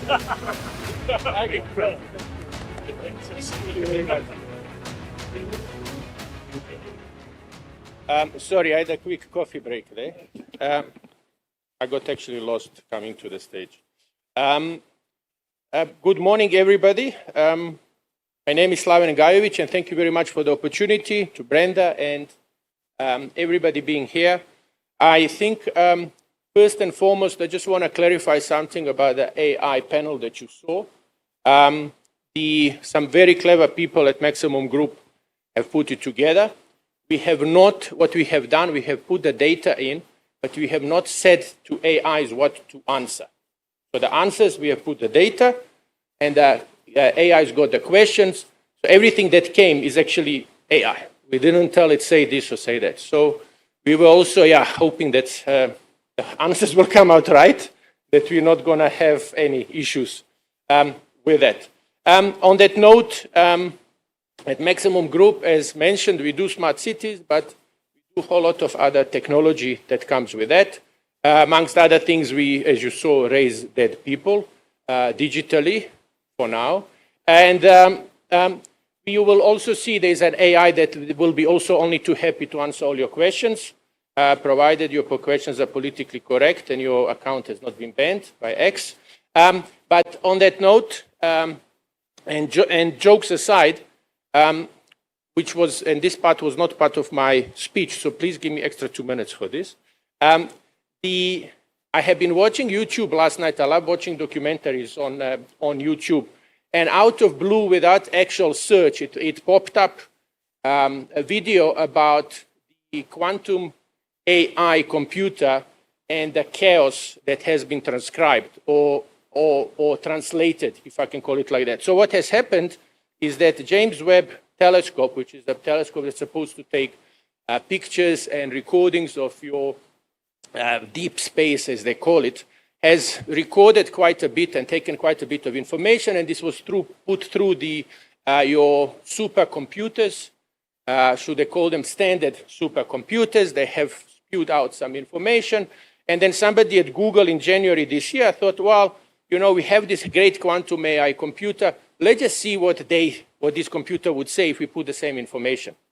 And it actually looks like it might turn the whole physics and history, or should I rather say, and science, upside down. Because what quantum AI has found is that it has found things that were not supposed to be there. So out of this chaos that the supercomputer has seen and has translated it through our science and way of us viewing things, quantum AI computer has actually seen things that were not there, has seen connections that were not there, and has seen patterns that were not there, which I will mention just 3.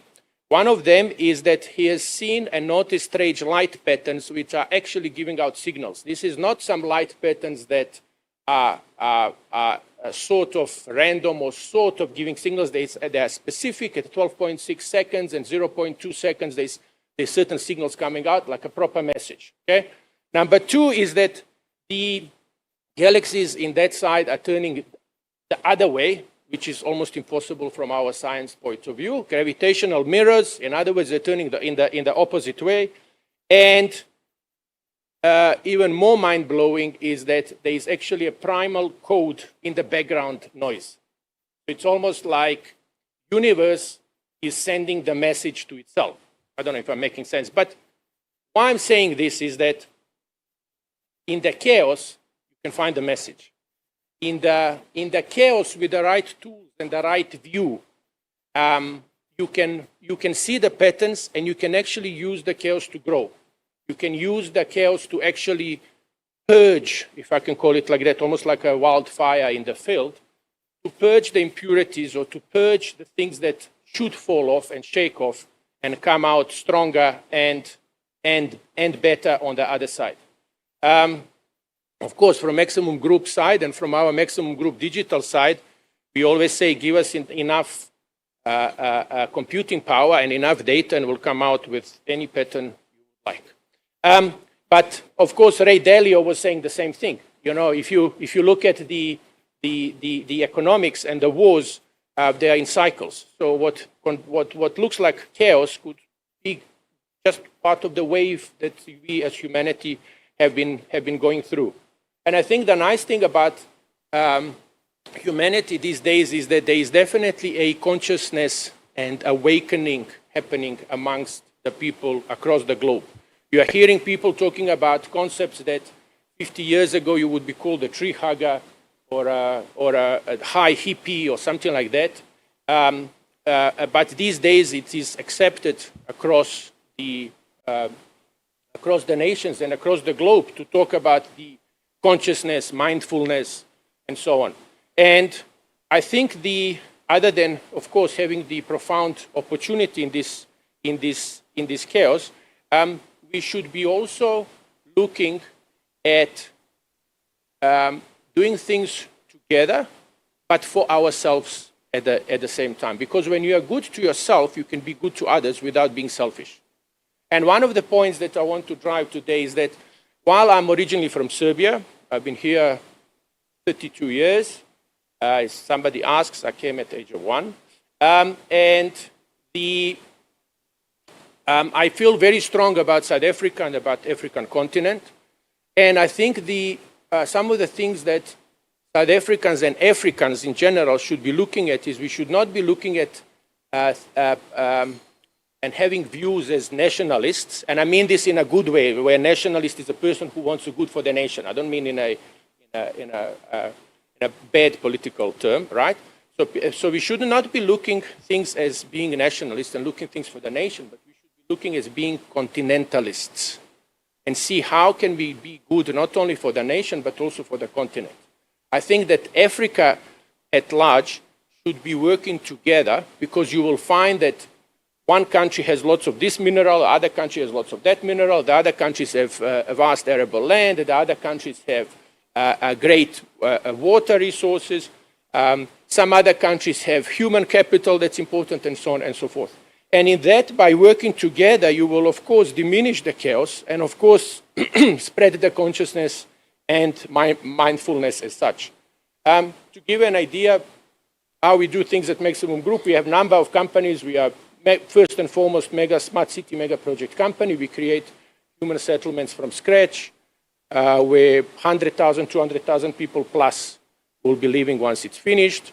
So just to give an idea, and I'm saying this not to impress you, but to impress upon you how I believe the chaos to consciousness transition can be done, and how consciousness can be paid with profit. I think it's very important. Lots of times I hear that conscious and profit, the view of conscious and profit is not the one that they should be together, which on my side and in my view, the profit and consciousness and doing good must be together.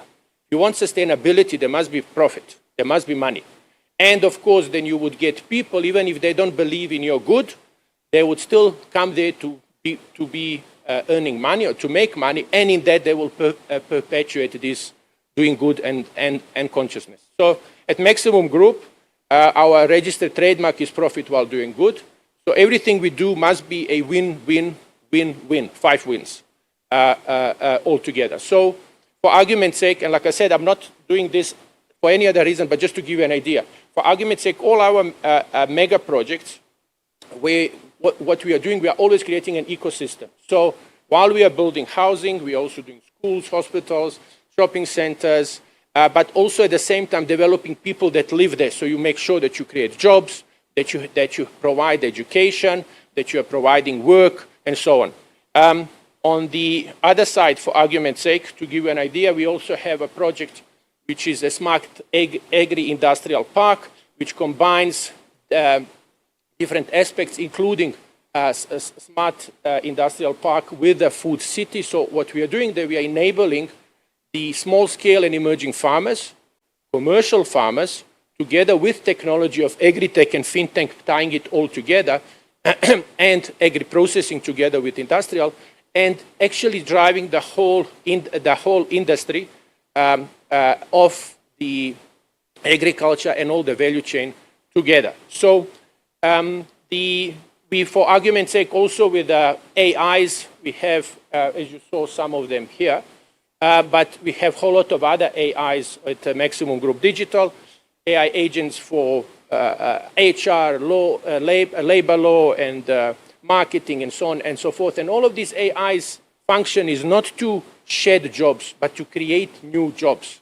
People will be repurposed, of course, but at the end of the day, they will not be sitting at home and pretty much doing nothing. So for argument's sake, on the other side, we have platforms like fintech, where you are now integrating the value chain in the fintech agricultural platform called Farm to Fork, where you are integrating the whole value logistics and making the logistics cheaper, making the satellite imagery, weather alerts, and so on available to the small-scale farmers, and of course now bringing the small-scale farmer to the market, so they are able to produce for themselves and be sustainable, and everybody makes much more money in the whole process. So that's that win-win-win-win-win-win that I was talking about. I can tell you a whole lot more. I'm being told that I have 1 minute, but I think, like students used to say, fees must fall, so I'm saying time must fall. So I'm stopping, yes, I know. Yeah, and in the last sentence, yes, we are driving the 100 million jobs to create 100 million jobs on the African continent in the next 5 years, and these are the industries that we are mainly and heavily involved in. Of course, the smart cities, and then of course the agriculture, renewable energies, water, and so on, and these are the things that will be driving the change. So In closing, thank you very much. And I think that by bringing together the technology with consciousness and combining it into more efficient ways, I think we can do a whole lot of things together and have fun doing it. Thank you.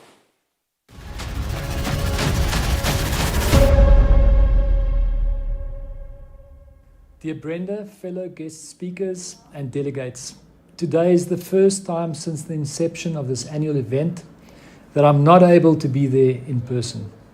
In fact, at this very moment, I'm in Amsterdam at a leadership event where I will be speaking on the subject of organizational purpose, an opportunity that I would never have been afforded have I not been part of this community, for which I am extremely grateful. So against the backdrop of a wounded world that continues to be exposed to the agitations of our age, how do we move from chaos to consciousness?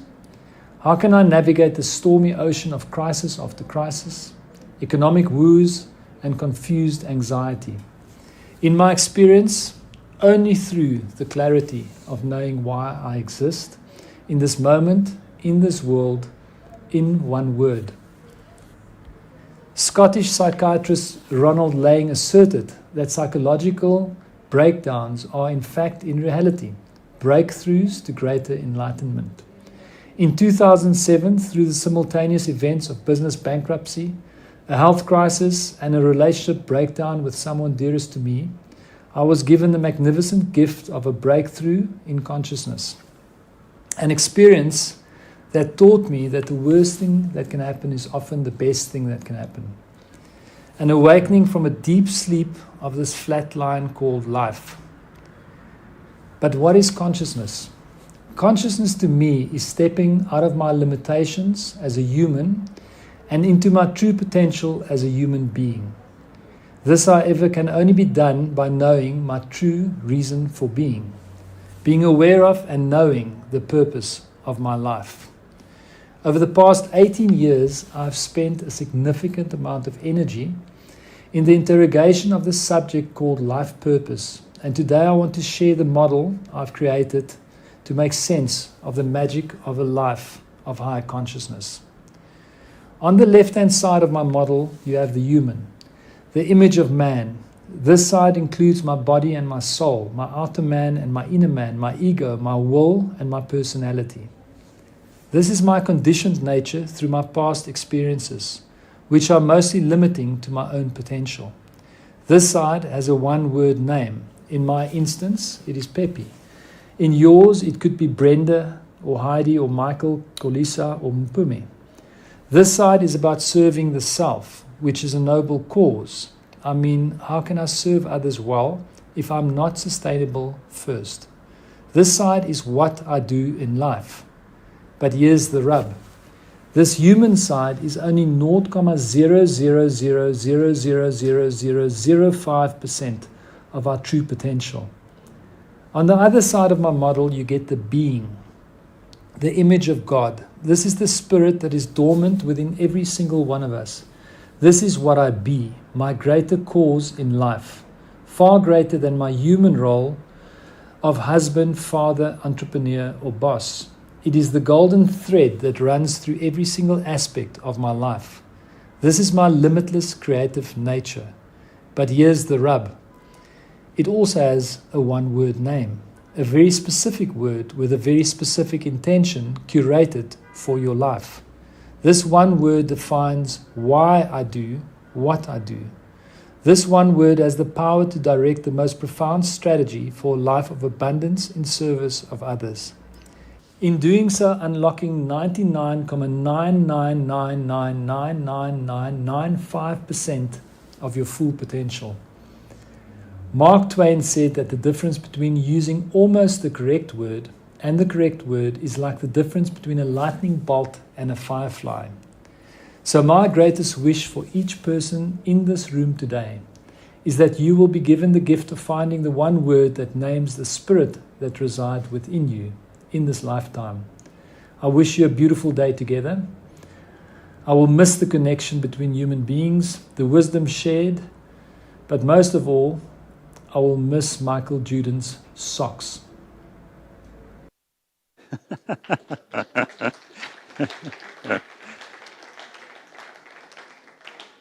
Thank you, Pepe. We miss you. As Pepe mentioned, this is the first year he's not been with us in person, but your consciousness can still be felt by all in the room. And I did see Heidi earlier on somewhere, and so please feedback. Hello, Heidi. That was great. I met Pepe through Conscious Companies, and I'm eternally grateful for that connection with both Heidi and with Pepe and with the team at Joe Public. It's an amazing success, both locally and internationally. Lastly, also just to say thank you to Slaven as well. Really great to meet you and to see you, all of you. It's a good job that we don't come up against the Serbian rugby team too often. But really great to connect with you as well. Nazi Mustafa, our next speaker, the CEO of the luxury Italian furniture company by Italian Natuzzi, serves on the board for the International Association for Human Values, and he's a teacher for the Art of Living Foundation. The two teachers that guided me through my experience at the Art of Living ashram near Bangalore were also leaders of significant businesses. One was the CEO of Tata Coffee, India's largest tea and coffee producer and exporter. The other was the HR director for Infosys, the multinational technology and services business.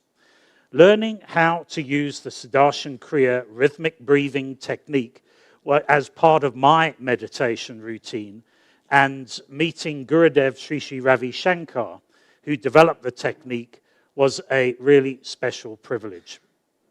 And we will be hearing from His Holiness Sri Sri Ravi Shankar a little bit later. For now, please welcome Nazi Mustafa.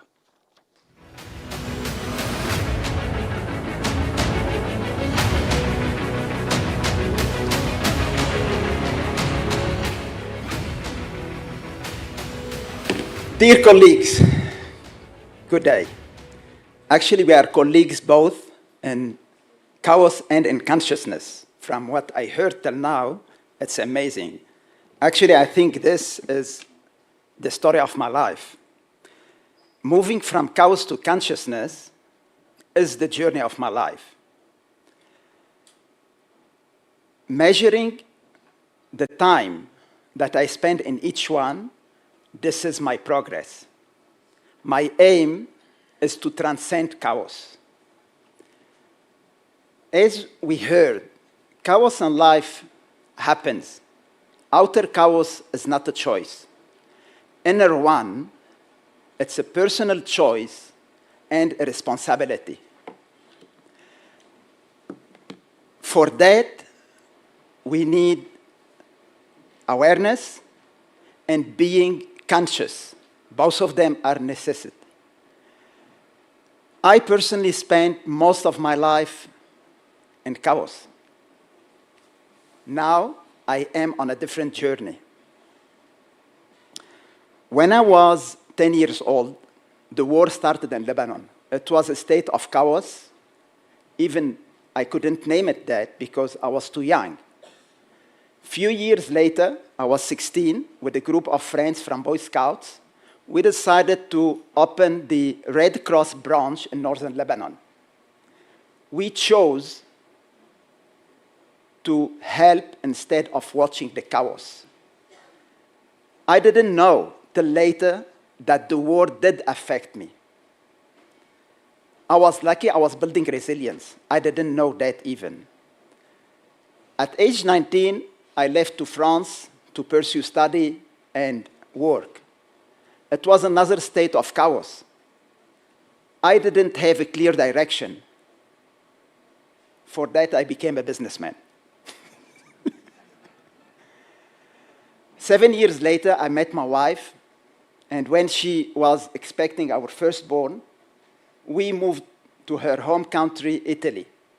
We moved around in Italy for few cities before we ended up in Tuscany with our 4 children.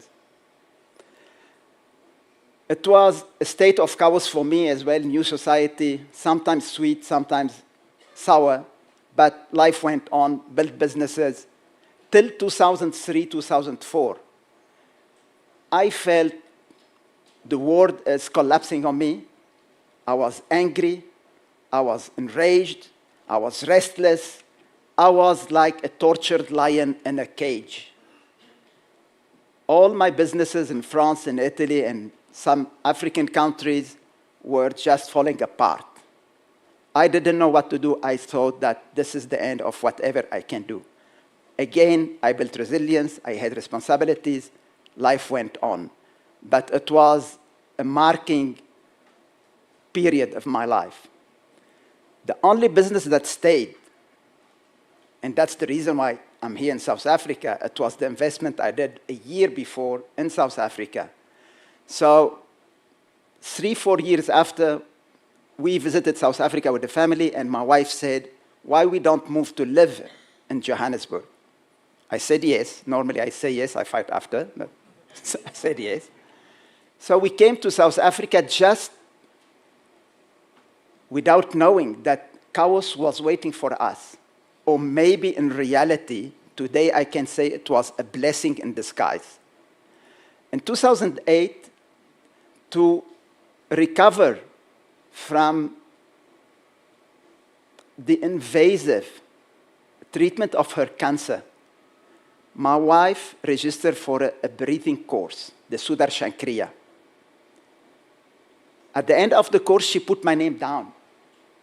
And this was the best gift I personally ever received in my life. The gift was unwrapped during my course, and I found my inner GPS, Shri Shri Ravi Shankar. It was a transforming time in my life. I started changing from all aspects of my life. I started doing all the courses I could find in South Africa, in Italy, in Germany, even in India. I even did teacher training for a few of those courses. Now, I thought I was equipped. I've never felt so happy, continuously happy, consciously happy. Life, unfortunately or fortunately, is very dynamic, and another storm was waiting for me around the corner. In 2011, 2012, in 2009, 2010, I think I did something like 25 courses. I was preparing myself for the next period of my life.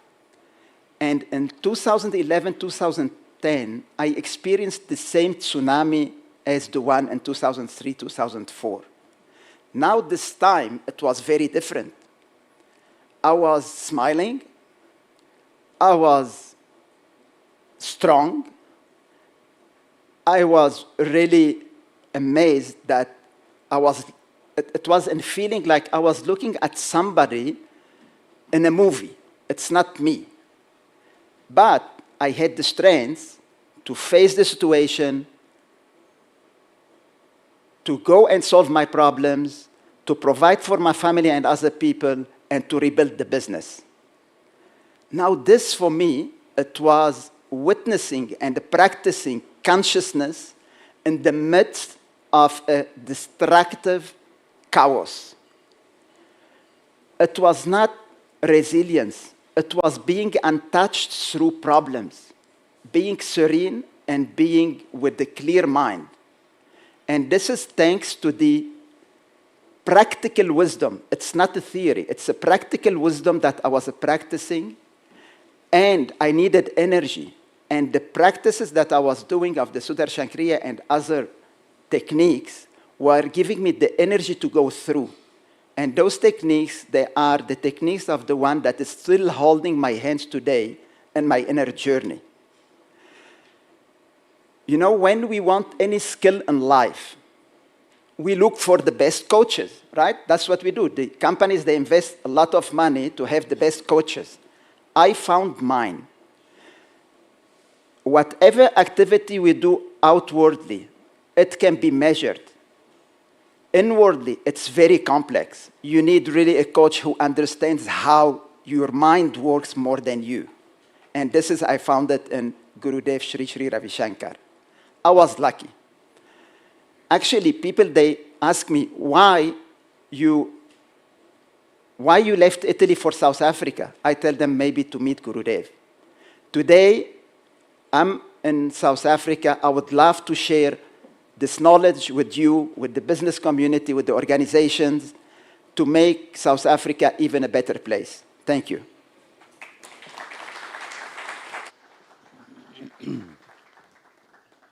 Nazi, thank you very, very much indeed. Our next speaker is a physician, philosopher, international speaker, and transformative coach. Professor Shadrach Mazaza has for decades taught consciousness and personal transformation at the Graduate School of Business at the University of Cape Town. He also founded the African Consciousness Institute to facilitate the raising of human consciousness. Please welcome our first keynote speaker for the day, Cape Town's Professor Shadrach Mazaza.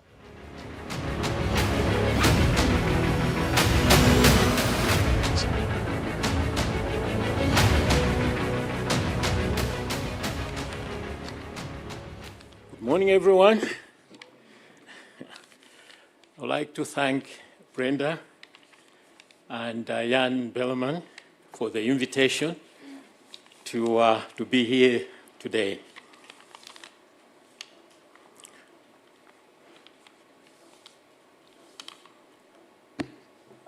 It is said that it was around 1987 when the United States Army College coined the term VUCA, standing for volatility, uncertainty, complexity, and ambiguity, a term that you are familiar with, and it has been mentioned already a few times.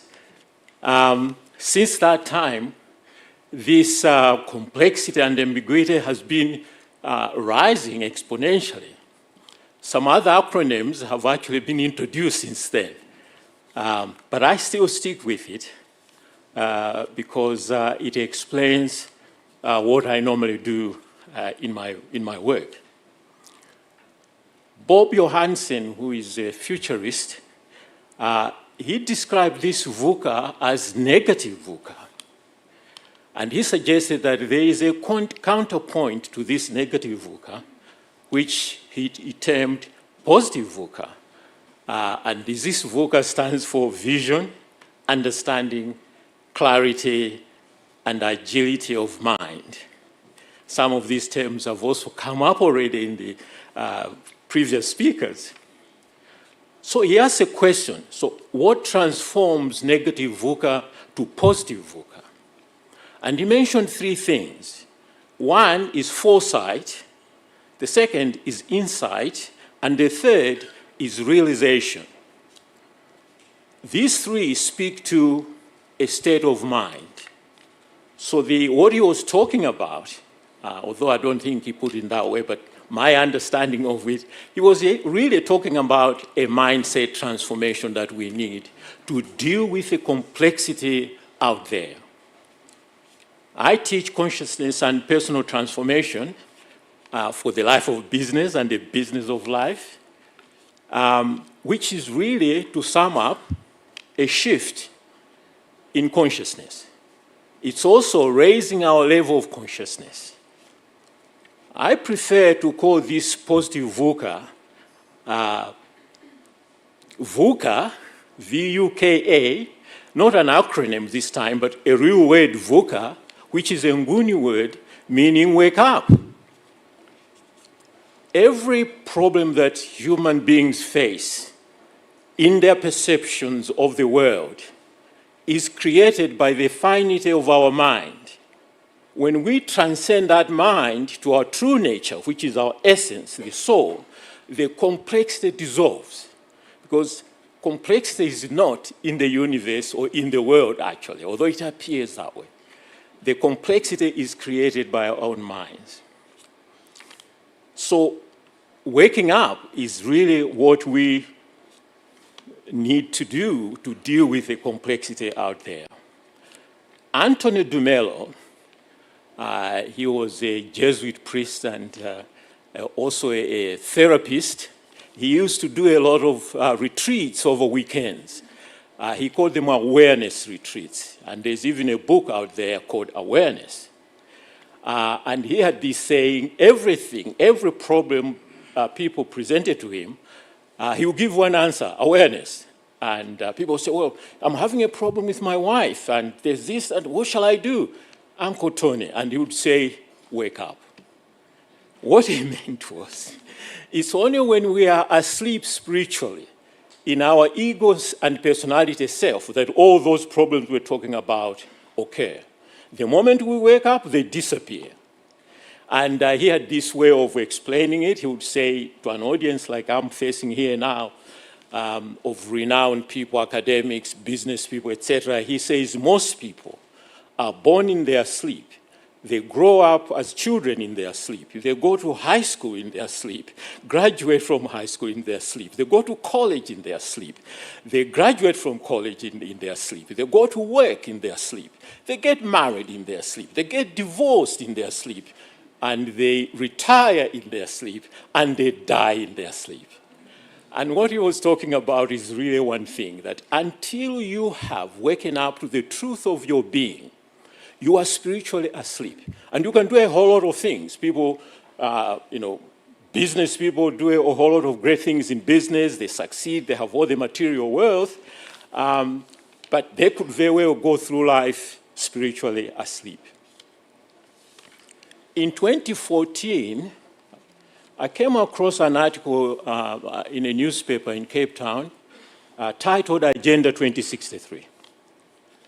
I had never heard of it before. It was a very short article. And I went up to, Googled it and found that, as a matter of fact, I don't know how many of you know about Agenda 2063, by the way. Agenda 2063? Only one or two. That's the response I almost always get, to my surprise.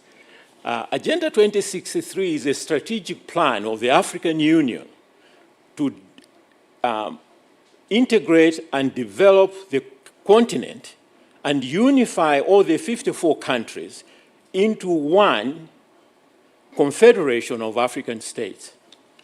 My buddy next door here mentioned about the need to do that.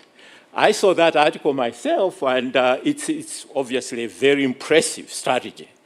But I looked at it and say, well, there's one problem with this.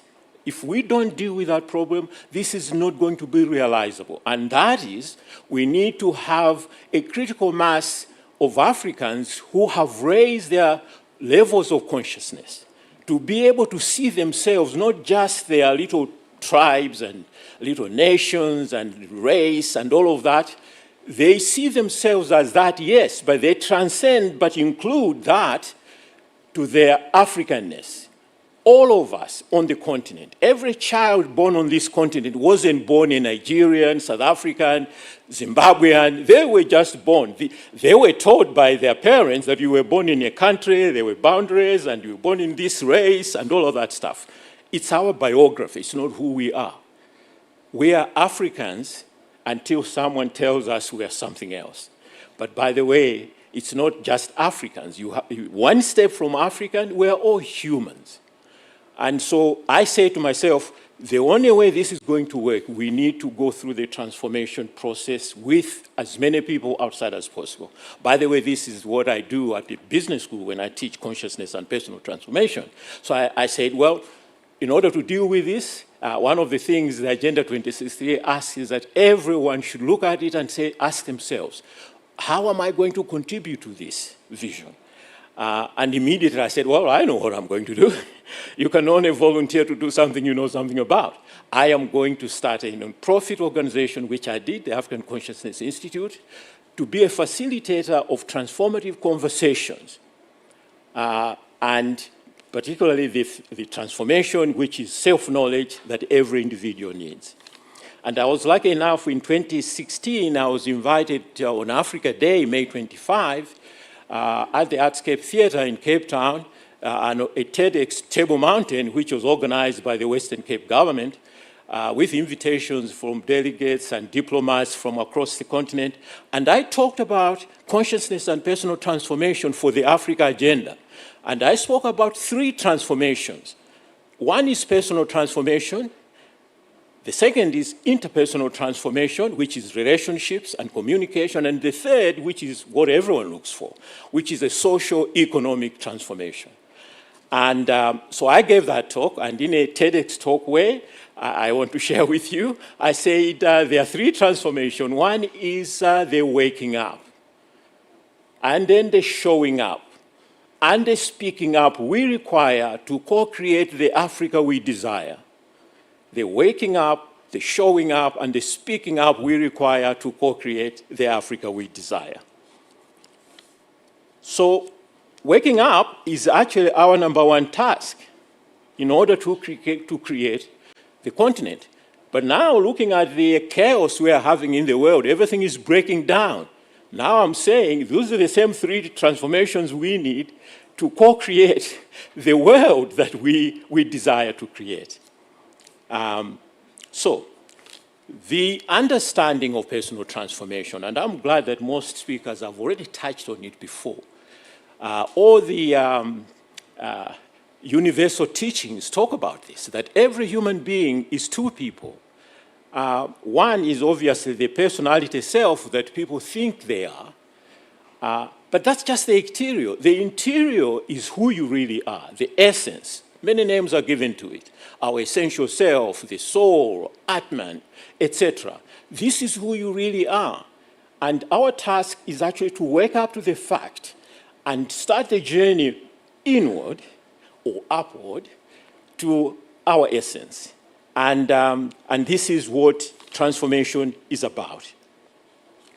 By the way, our own brains are also designed to either run yourself from the base of the brain, the amygdala and the hippocampus. That's where the ego self and personality self, they run from that. If you're running yourself from it, then you behave no different from any other animal. This is the animal self. But there's a transcendent self, which is your essential self. And at the top of our brain, we have a medial prefrontal cortex, which is actually the executive center. It is where we should be running our lives from. Too many leaders in business or even in the political sphere are running those organizations or the nations from the basement when they should be running it from the executive center. By the way, in the executive center is where our wisdom is, creativity is, that's where our resilience is, that's where our peace of mind is, that's where clarity is. It's already there. All we need to do is transcend the muddy waters of our ego and personality self created by our minds.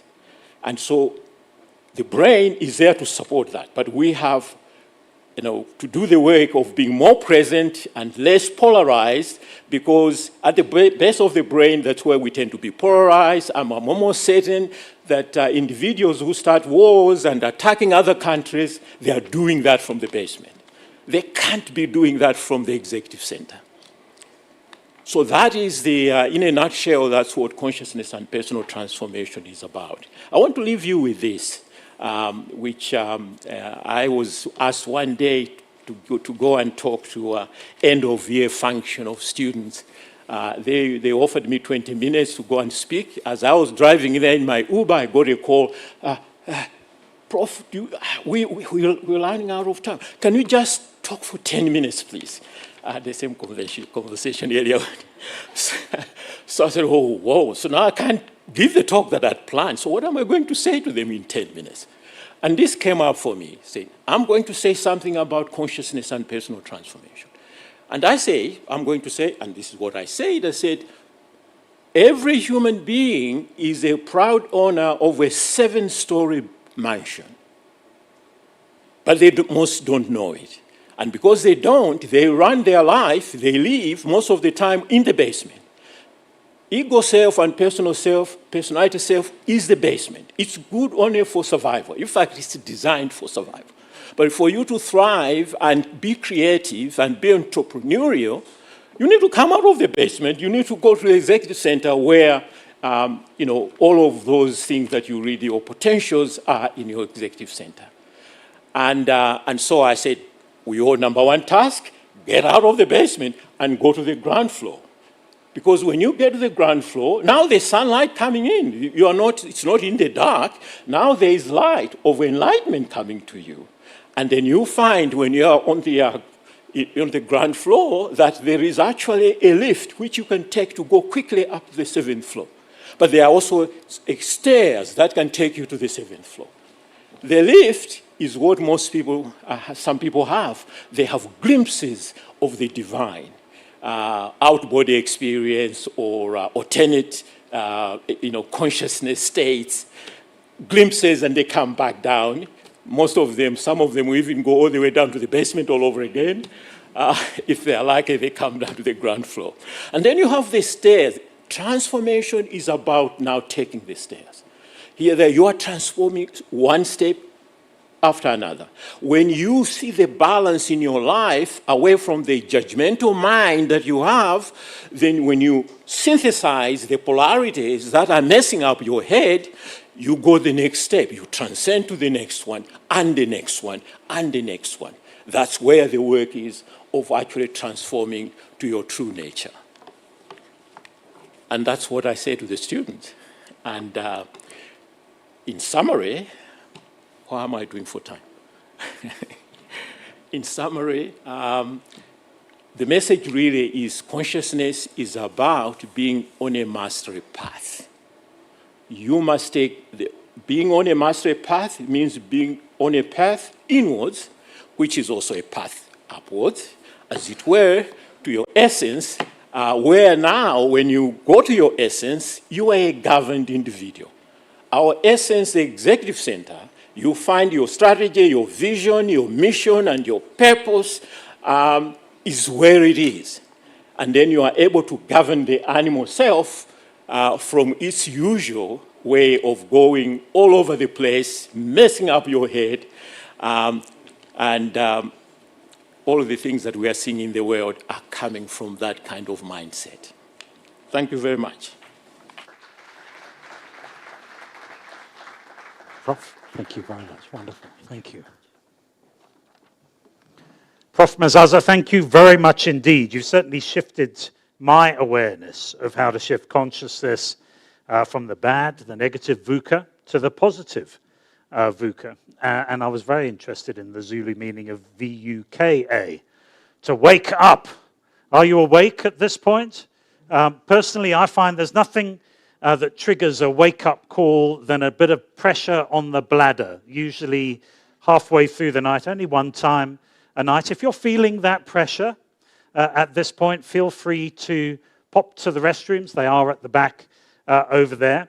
We are going to have one more session, so I'm delighted to introduce our international speaker that is a master of guiding leaders with innovative techniques and nuggets of gold that our delegates each year take away from this summit.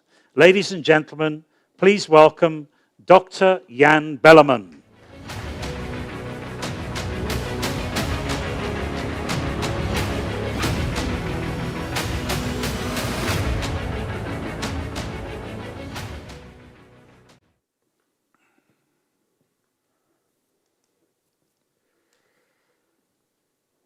Good morning.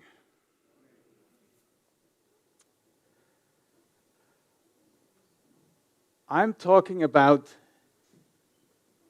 inner chaos today. And there's a word for it, and that's stress.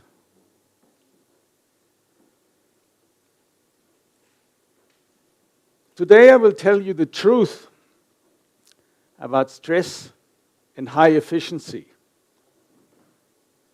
And I will share a simple method that has helped me to reduce my stress level by maybe 70% and has doubled my efficiency.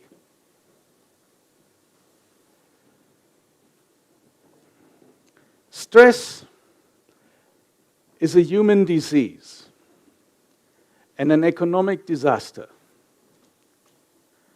because the global productivity loss due to work-related stress is $1 trillion US dollars per year. Oop. So, the leaders we are working with are sharing three main stressors. Number one is time pressure. The second is workload. And the third is a toxic culture. And the tools which they use to address this are mainly things like Eisenhower matrix, Pomodoro technique, 80-20 rule, time management methods. And I'm sure all of you know these tools and have used them. But let me ask you a question. Do they really have changed your life significantly? If so, please raise your hand. No one there. And you are not alone.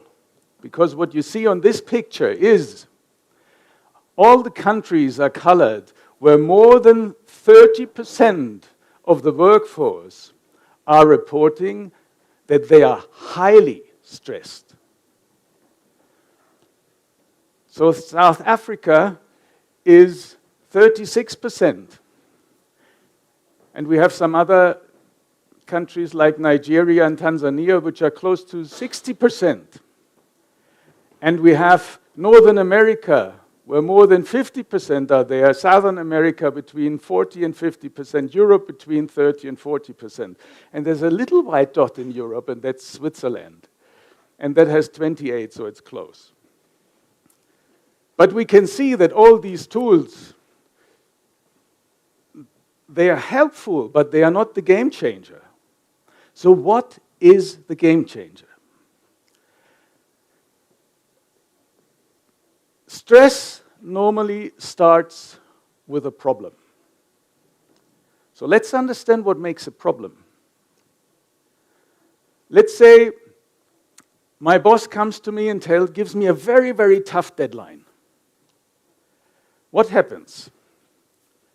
I either go into fear of failure, or I get angry or frustrated that I got that task. So definitely, inside, I'm suffering. I'm not feeling good about that problem. And outside, I have that challenge. And it looks like that this challenge is causing my suffering. Are you with me? If you agree, please raise your hand. Thank you, everyone. So it looks like we are all on the same page.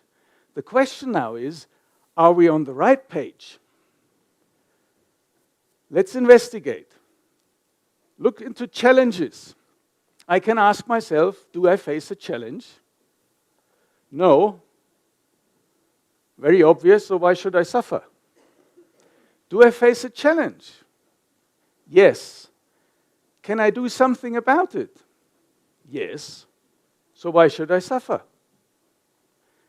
Do I face a challenge? Yes. Can I do something about it? No. So why should I suffer? Isn't it? So the point is really, what I want to make here very clear, what happens outside is not causing your suffering. Please be very clear. The challenge is not causing your suffering. So let's investigate further. What is suffering? Suffering is an unpleasant emotion. We just had it: fear, anger, frustration, disappointment, whatever. Stress is an unpleasant emotion. And it's a subconscious reaction, because I doubt that we would choose it willingly. And what I also experienced, there's just one thought needed and I get angry immediately or frustrated. So we get triggered by a thought. So we need to dig deeper and let's look into thoughts. Are you up for a short experiment? Thank you. So please close your eyes and observe your thinking for just 1 minute.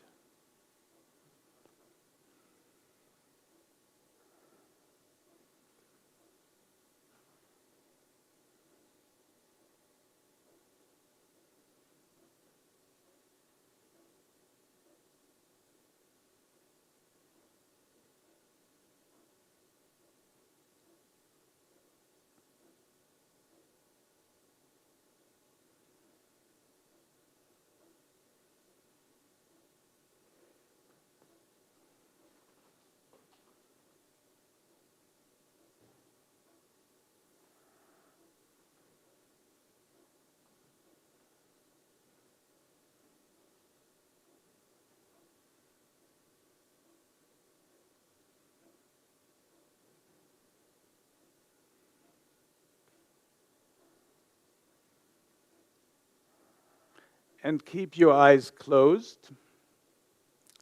And now, stop thinking. Please think nothing.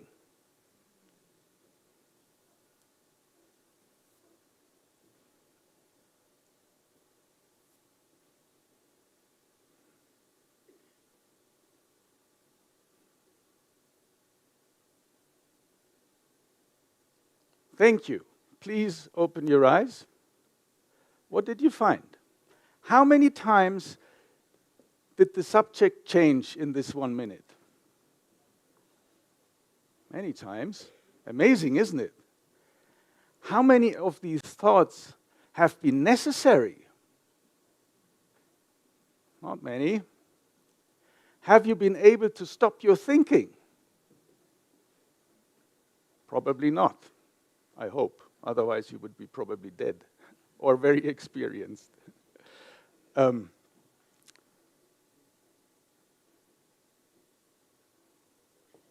We tend to believe that we are in full control over our thinking, but it's very obvious that this is not the case. The good news is, it's not your fault. So let's dig deeper. To understand stress, we need to understand the thought process behind suffering. So let's say I'm facing a challenge C. And the challenge is my boss comes to me and gives me a very, very tough deadline. And the thought process inside of me could be something like that. Uh-oh, not good. I will miss the deadline. If I miss the deadline, my boss will get angry with me. Again, my career is over. He will fire me. I won't be able to pay the education of the kids. I won't be able to pay the mortgage of the house. My partner will leave me. And finally, I end up alone sleeping under the bridge. Or it goes like, I should have stayed in bed this morning. I already felt sick. My boss should have given it to someone else. Why did he give it to me? I think he doesn't like me. Isn't it? Who came across these kind of thoughts before in your life? Please raise your hand. Thank you. These thoughts we have been just looking at have one thing in common. Did you notice that?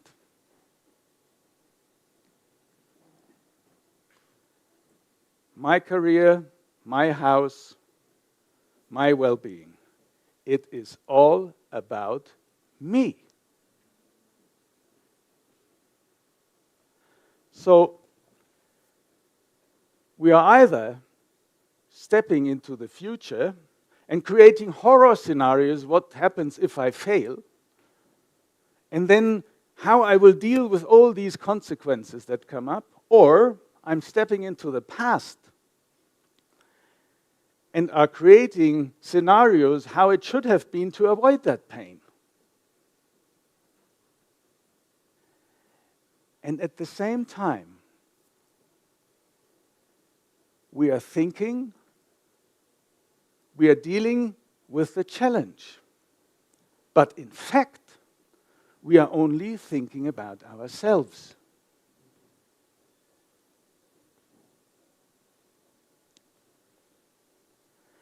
Can you solve a challenge in the past? Can you solve a challenge in the future? No. The past is dead, the future is not there yet. You can only work on that challenge in the present moment. Let me be very clear. You are only productive in the present moment. But what happens is, as soon as we face a challenge, in most of the cases, we are starting to ruminate, to think about ourselves. And this leads to the suffering. And we're wasting the time and we're not thinking about the solution for the challenge. And this brings me to high efficiency, because it's getting worse. We are not only ruminating about the stress and about ourselves, we are also daydreaming. I think you all know that. You will read half through the page and suddenly you realize, I have no clue what I read there. Or you're sitting in a meeting and then you're thinking already about the next one. Or you're thinking about what kind of lunch you will have. Or you're dreaming about your upcoming vacation. You're not present. Or you're thinking about the wonderful evening you had yesterday with your partner. You are not there. So just imagine if you are now adding the rumination with the daydreaming, what percentage of your awake time do you think you are in the here and now? What percentage do you think? Just let me know. Guess. 30. He has read the book. The answer is 30. The scientists are telling us it's just 30% that we are present and focused. And when you look at this graph, there's a big room for improvement, isn't it? So when you just increase your being present time by 15%, this will increase your productivity by 50%. If I translate this into your 8 hours workday, it just means you need to be 70 minutes more present, and you are as efficient as in your current 12-hour workday. Be very clear. So the secret behind high efficiency is to stay present. So the question now is, how do we stay present? Or better, how do we get back into the present moment? Because we've just seen these thoughts are taking us everywhere. So how do we do it? The first step is we have to get aware that we are distracted from the challenge in front of us. And this is where most people fail, because we are thinking we are dealing with a challenge. But that's not true. Get aware that you are distracted from solving the problem. So you can do this by checking, am I thinking about the past or the future? Or you can see, am I thinking about myself? Or am I thinking about the solution? Or you can very simply just ask the question, is this thought necessary right now? And when it's not, get out of it. Shift your attention to your senses, because senses only function in the present moment. So you can feel the chair beneath you, you can feel when you touch your skin, or when you simply observe or feel how your breast is moving in and out when you're breathing deeply. Experiment with it, but be clear, if you're going into the boardroom, you need to have a new habit that the others don't think you are crazy, so find something that works for you. Huh? And when you are in that present moment, it's very, very simple. Because then, like Cedric just said, we are waking up, so now you have the chance to consciously direct your attention to the task at hand and simply solve the problem.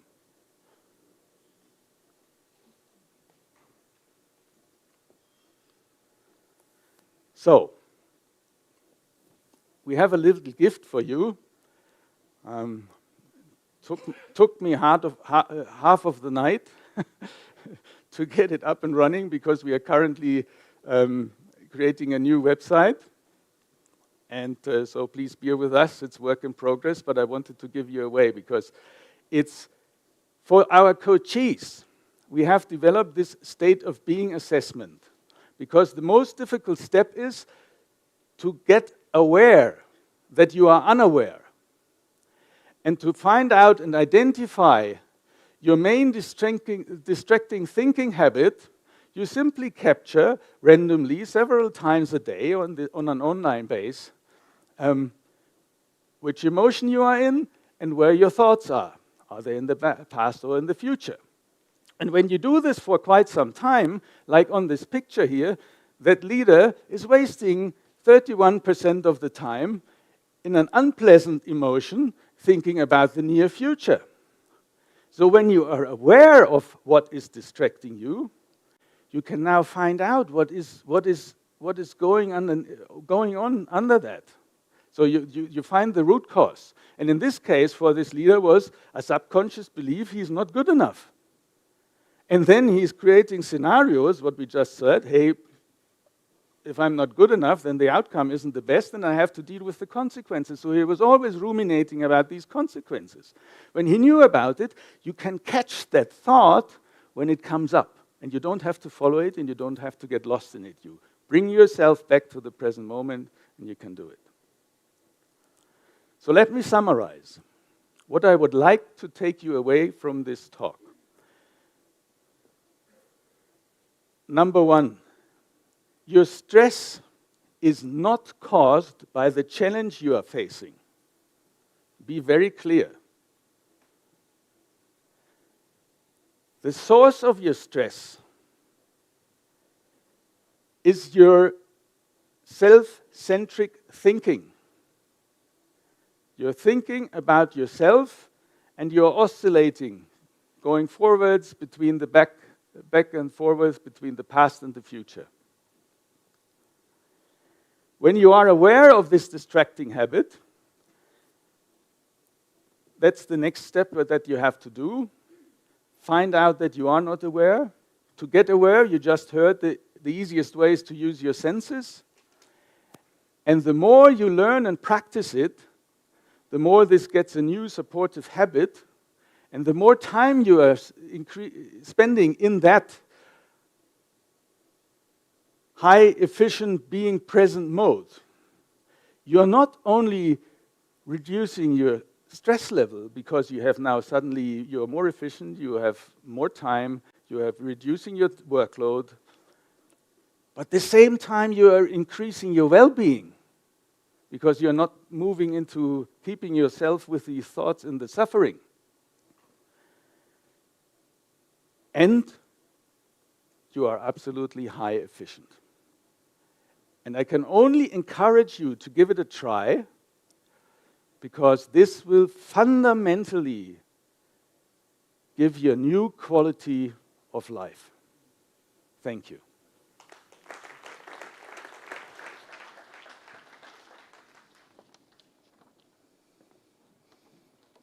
Thanks, Jan.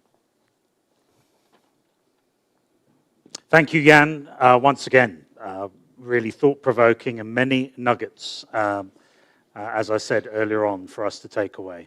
Thank you also for your ongoing commitment to Conscious Companies over the years. Conscious Companies is hosting a Conscious Leadership Executive Experience tomorrow.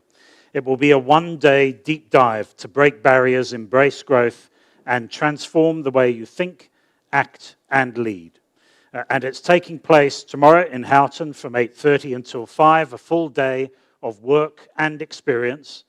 You can visit consciouscompanies.org to make a booking. There are only a few seats left for the event tomorrow. In front of you is can I see it? Yes, I can.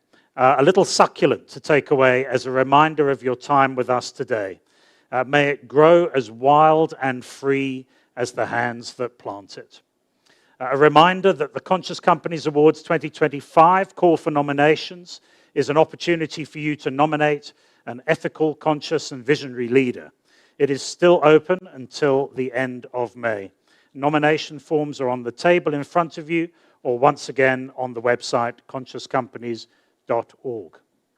We are now going to have a break, a short break, and we'll call you back from that. But before our break, let's hear from global humanitarian and founder of the Art of Living Foundation, His Holiness Sri Sri Ravi Shankar.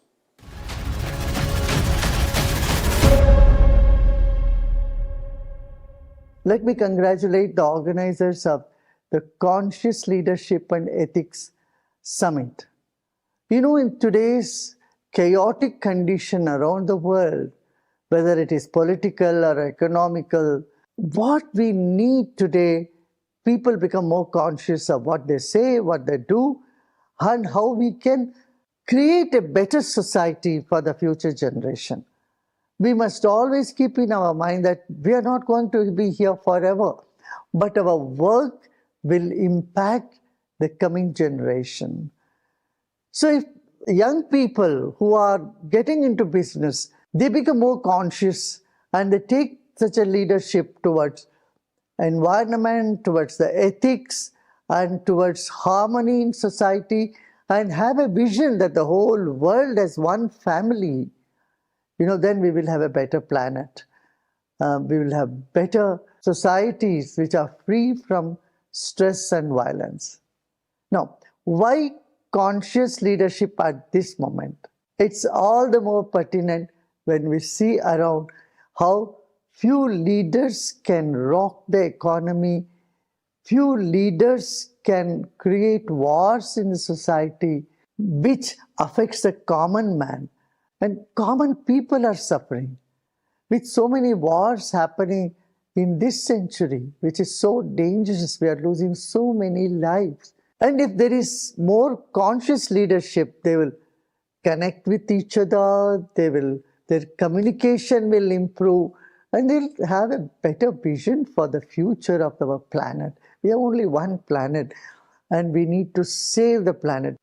How many people are working to make the environment better for the carbon credits and to reduce the green gas effect? On the other hand, bombs and weapons are being thrown, which has defeated the very purpose of caring for environment. And there are ethnic conflicts in the world in many places, and a conscious leadership will help to nullify these conflicts which come up time and again. When a person can see himself or herself beyond the limited identity that we hold on to, and we see ourselves as part of one big human family, our whole attitude will be different. And when we see our life on this planet is short, we're all anyway going, we need to leave behind a better tradition, a better society, then it makes a huge difference in someone's attitude. Accepting people and acting with compassion and seeing beyond the communication mishaps that happens so very often is very, very essential. Ethics is that which you don't want others to do to you, you stop doing to others, is the basis of ethics. You want your vendors to be honest, and you need to be very honest to your customers as well, right? So, broader mindset, a spiritual flavor in life can make life so much happier. Today, loneliness and a lot of mental issues are prevalent around the world. Suicidal tendencies have increased like never before.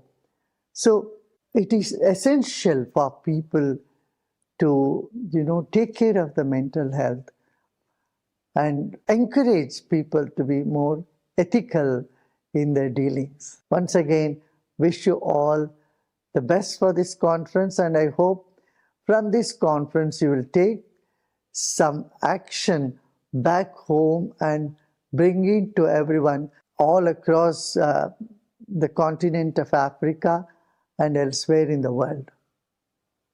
Thank you. Siyabonga.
Namaste. I'm very glad to connect to all of you. You are leaders, each in your own capacity to impact the world around you. According to me, leadership is more than position. It is a radius of impact. Today, as you listen to me, please inquire, what is the radius of your impact? Does it extend to your family? Does it extend to your organization, to the community,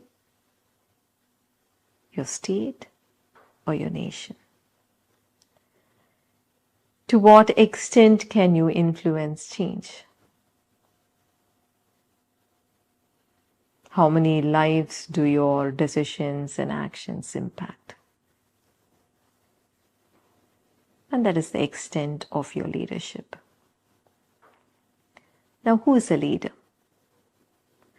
So, behind the designation, behind the title, behind the position, a leader is like any other human being who needs to evolve.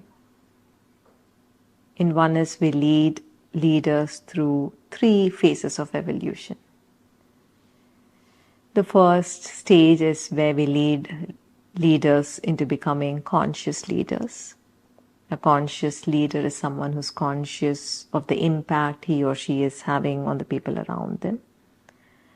Is your impact causing ill-being? Is your impact causing well-being to others?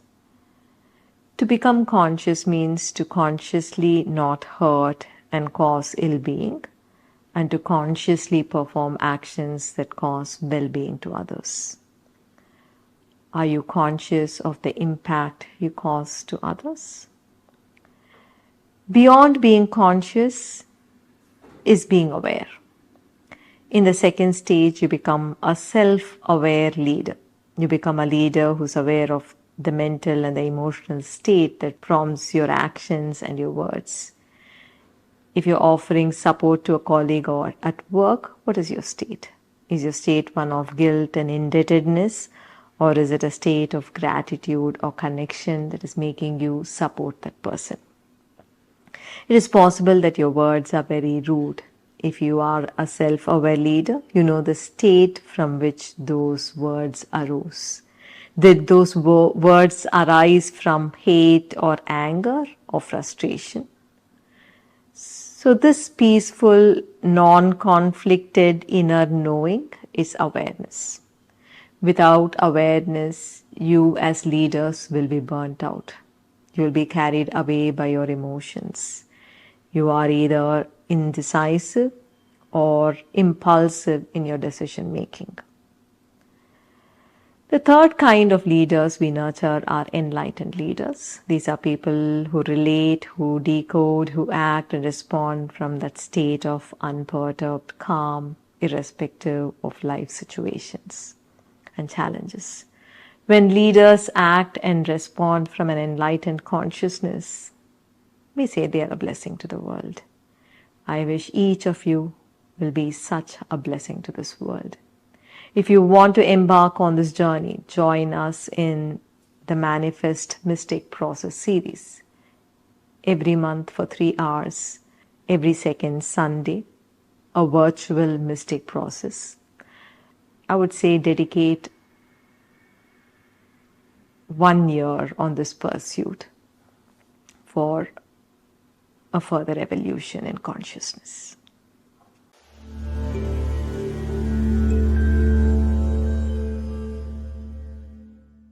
Right, everybody on the upper deck, up there, if you would like to make your way to your seats again, we will, well, yeah.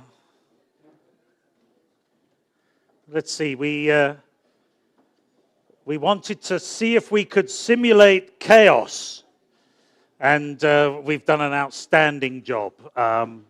This is chaos now. So how do we get from chaos to consciousness? Well, you have to come from that floor to this floor. That's part of the journey. You cannot be enlightened, as Sri was telling us, by being up there. You will only get enlightenment if you come down here. So please make your way. I think I could see Banks as closing a transaction up there. There's a very strong relationship being built. Nicholas? I'll tell you what I might do is I might send Slaven. Slaven, I can see you there. Just pick up a few of those people and bring them down here, would you? Or help them on their way.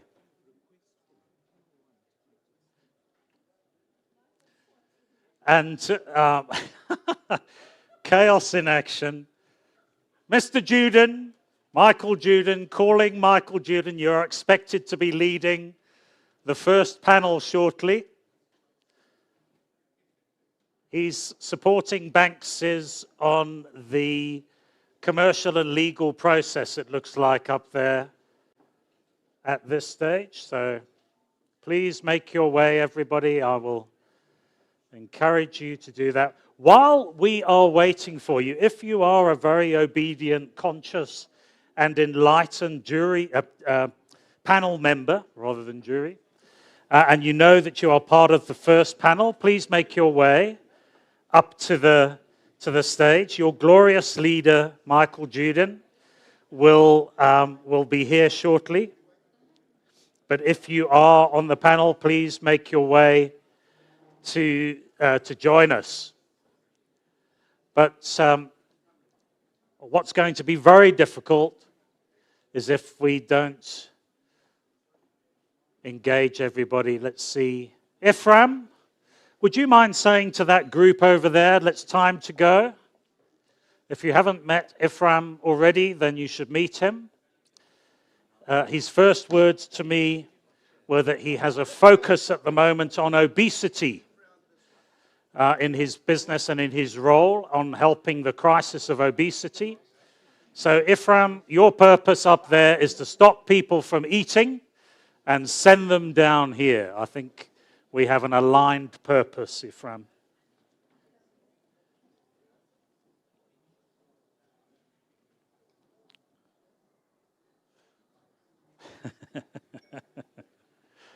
Right, everybody, I'm going to press ahead now, and the rest will join us.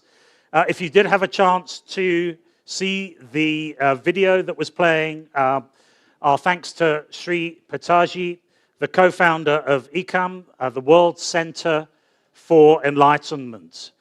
She is an enlightened philosopher and mystic who's led millions on a profound journey into consciousness. And I'm sure if you didn't see the video, we can make it available to you. But there were many parallels with what you were saying, Jan, in the session that we had together with you. So thank you once again. So to lead us through our first panel discussion is Michael Juden, chosen for one reason and one reason only, according to Pepe Murray, because of his choice of socks. Please, if you are, there you are. There's the socks. How wonderful. Many here today know Michael as a connector of relationships. But what he really is an unwavering champion of conscious leadership, who just likes to introduce new friends, especially if, like him, you are part of the herd and support the Gunners or Arsenal Football Club. In his spare time, when he's not supporting Arsenal Football Club, Michael is a partner at Juden Combrink Incorporated, a non-executive director of the American Chamber of Commerce in South Africa, and chairman of the Conscious Leadership Academy. So over to you, Michael, to introduce your panelists and your panel topic. Thank you, Michael. Thank you very much, Master of Ceremonies. Good afternoon, evening. Good afternoon to everybody. Thank you very much for coming to listen.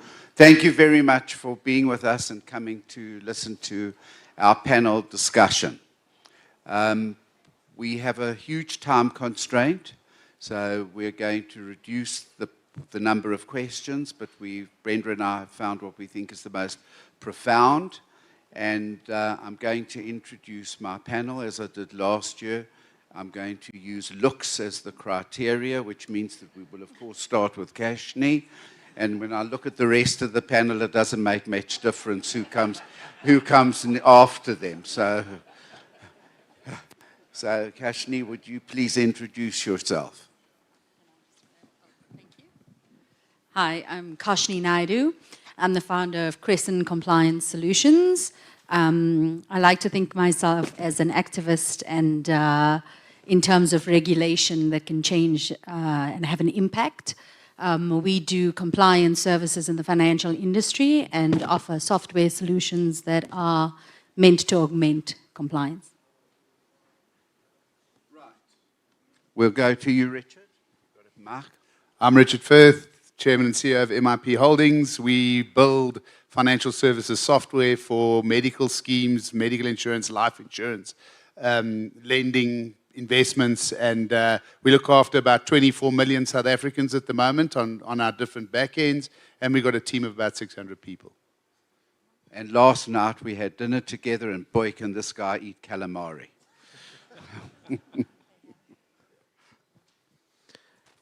Good afternoon. My name is Wilhelm Lichtenberg. I am a cardiac surgeon by profession, but I'm here in my capacity as the founding chair of Young Hearts Africa Foundation, which is a foundation which advocates, raises awareness, and raises funds for indigent young South Africans in need of life-changing and life-saving heart surgery, which is a massive problem, and we're spending as much time and as much effort on that as we can. So far, we've managed to save the lives of 30 children. I always like to say it's a classroom full of children. At Red Cross Hospital in Cape Town, we are busy building new, impactful, socially based programs to expand that. I want to make that classroom of children a whole school of children. So of the 1,000 children we've done 30. So I only have 970 to go. It's right around the corner. And I promised Michael I would wear matching socks last year, so I'm just honoring that promise. Thank you. And by the way, Jan has the most beautiful voice. So if there are a few minutes afterwards, I'm going to ask Jan to sing something for us. And I'm being deadly serious. The man has an incredible voice. Last but not least. No, I don't know about the last not least, but... I'm Jaco Maritz. I'm a CEO of Syspro. We're a global ERP software provider for manufacturing and distribution. It's a company that started here in South Africa, but we've got offices in the USA, UK, Australia, Asia, I think that's about, yeah, and Kenya as well. So a very good South African story. Thank you very much. It really is an honor to have you all today. Thank you, Kashni, for traveling to South Africa to be with us. And what I'm going to do now is I'm going to ask you to carefully think, after all that we've listened today. I'm going to ask you one question. We have 30 minutes. Deduct 5 for when Jan sings. So you've got 25 minutes to please give us your views on this critically important issue of where we are today. And I say critically important because it really is. I've just returned from the US, chaired the governance committee of the American Bar Association, and we spent 3.5 days on agenda items of geopolitical issues, of how directors, officers should run organizations in this totally uncertain world. And there was one interesting conclusion, is what should the director today possess? The most important skill is when he or she arrives at the office to be able to deal with something that they've never dealt with before. It's a brand new world. So, with that in mind, you each lead different sectors. When external chaos hits, economic downturn, crises, rapid changes. What's your first instinct as a leader? And secondly, how do you ground yourself before responding? So I'm going to start with Richard because I'm sure that you all, as I did, found Richard's address something absolutely remarkable. It was unique. He opened up in the most authentic way. You actually felt, sitting there, that I was on this journey of what he was doing. It was remarkable. So you've told us the story, but what I'm really interested in hearing is when that call came through. Take us through these questions of, you knew it happened, what was your instinct? And how did you ground yourself before responding? In other words, you've given us, we've got the books. Just give me the bookmarks, the first one and the last one. Okay. So I suppose, obviously, all the things we hear about today from Jan, those emotions were inside me. It's not so easy to get them out. I think looking at courses and stuff like that, really important for people in this chaotic world. But, you know, some highlighted figures. I look at Singapore, that is a similar country to us 10 years ago. They were $300 billion. They're now at $500 and something billion. South Africa with $300 billion. We're still at $300 billion. So we have to grow. We have to grow in every way. And we cannot afford to go backwards. And just 2-3 days ago, I saw our labor statistics came out. We've dropped in the last quarter by 1%. We are not talking basis points here. We're talking percentage points of loss of workforce. So that is in my mind all the time. If we're going to live in South Africa, if we're going to make this our home, we have to make it a real home. And people have to have work. But we have to get this message up the line. We've got to cut the red tape. We've got to stop everything and just say, how do we grow so people can earn money and live with dignity? And that is the primary drive that I have right now. Just on that, somebody who I follow and have a high regard and great respect for is Frans Cronje.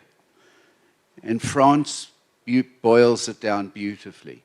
He said it's foreign direct investment because we can't do it on our own. That leads to growth, that leads to jobs, and that takes away social unrest. This government seems to be doing everything in its power to prevent foreign direct investment, and we can't do it on our own. So if he's right, we have to get the foreign direct investment. And we have people, as I said, to repeat myself, seem absolutely determined to even prevent anybody thinking about it. We have a problem. Yeah, so I think reading up on the from chaos to consciousness, in my mind, it talked a lot about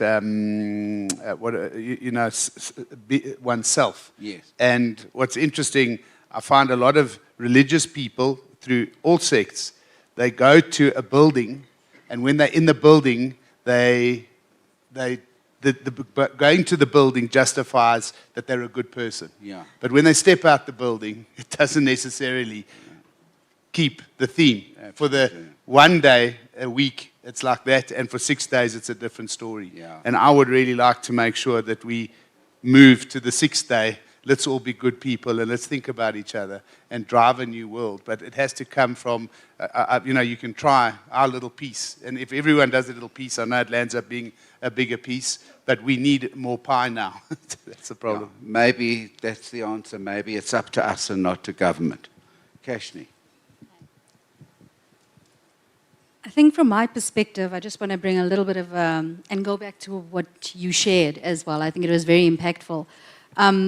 But I think in the times of chaos that we see now, to Richard's point, crisis is approached, and it's about the ethical decisions that leaders take when you are in a time of crisis. And to his point, the first thing that happens, it's about cutting costs and preserving capital. And when you do that, you lose that human element. And I think what we need to learn how to do and do it very quickly and adapt very agilely is understand that what you have is a business and an institution, but what exactly are you trying to build? And if you're going to increase your rand amount, at what cost are you doing it? Are you doing it at the cost of trust? Are you doing it at the cost of your people? And you need to take the time to understand what sort of institution are you becoming when you make those sacrifices? And at the end of the day, I mean, if you look at some of the statistics that are coming out, the Financial Stabilities Board actually, during the pandemic, has identified one of the main crises as being that of governance failures and leadership failures. And I think that we need to identify that it's not just risks within the business. Your leaders are becoming the risk. And that is something that we really need to look at in terms of how do you consciously change those leaders, because the impact that they have on the people. And to another speaker, I think someone was mentioning that we are building communities and we need to behave like communities and to make that change. And the people in your organizations belong to communities, and those communities make up your countries, and those countries make up a global community. So everything is impactful at every single point, and your bottom line is not just the most important thing to consider in the equation. Yeah, I think that's really important. Mervyn, of course, was here with us this morning.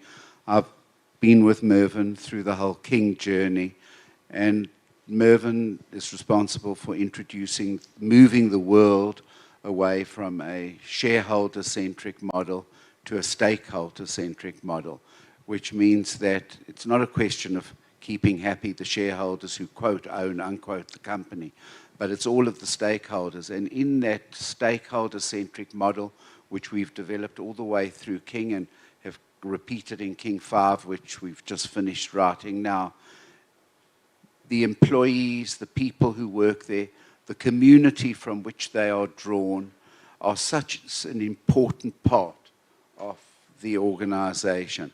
And it's something which Mervyn's driven and which is now respected and known across the world. In the last week in the US, all the governance lawyers were talking about South Africa and our integrated reporting system and our stakeholder-centric model of caring for everybody. The company's all about it, and the employees are such an integral part of every decision which should be made. So I'm sure Mervyn was as touched as I was when you spoke about this morning about the employees. Jan, just before he starts, I'm going to have to embarrass him. This is one of the countries, a globally recognized heart physician, truly one of South Africa's very best and rated amongst the best in the world, who spends his time doing what he just told you. I want to recognize you, Jan, what you do, because we're really proud of you.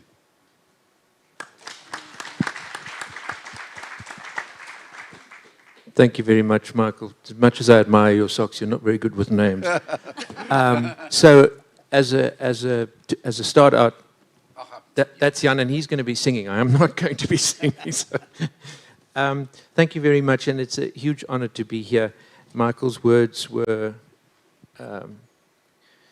let's just say there was much hyperbole in it. For me, being involved in the healthcare sector is maybe is widely ranging, but it doesn't really impact directly as much as what you, for instance, do. I don't have employees working for me that I am responsible for. But the one word that comes up for me in this entire discussion, and it's been alluded to by virtually everyone in every remark, but I haven't heard the word, and that word is discipline.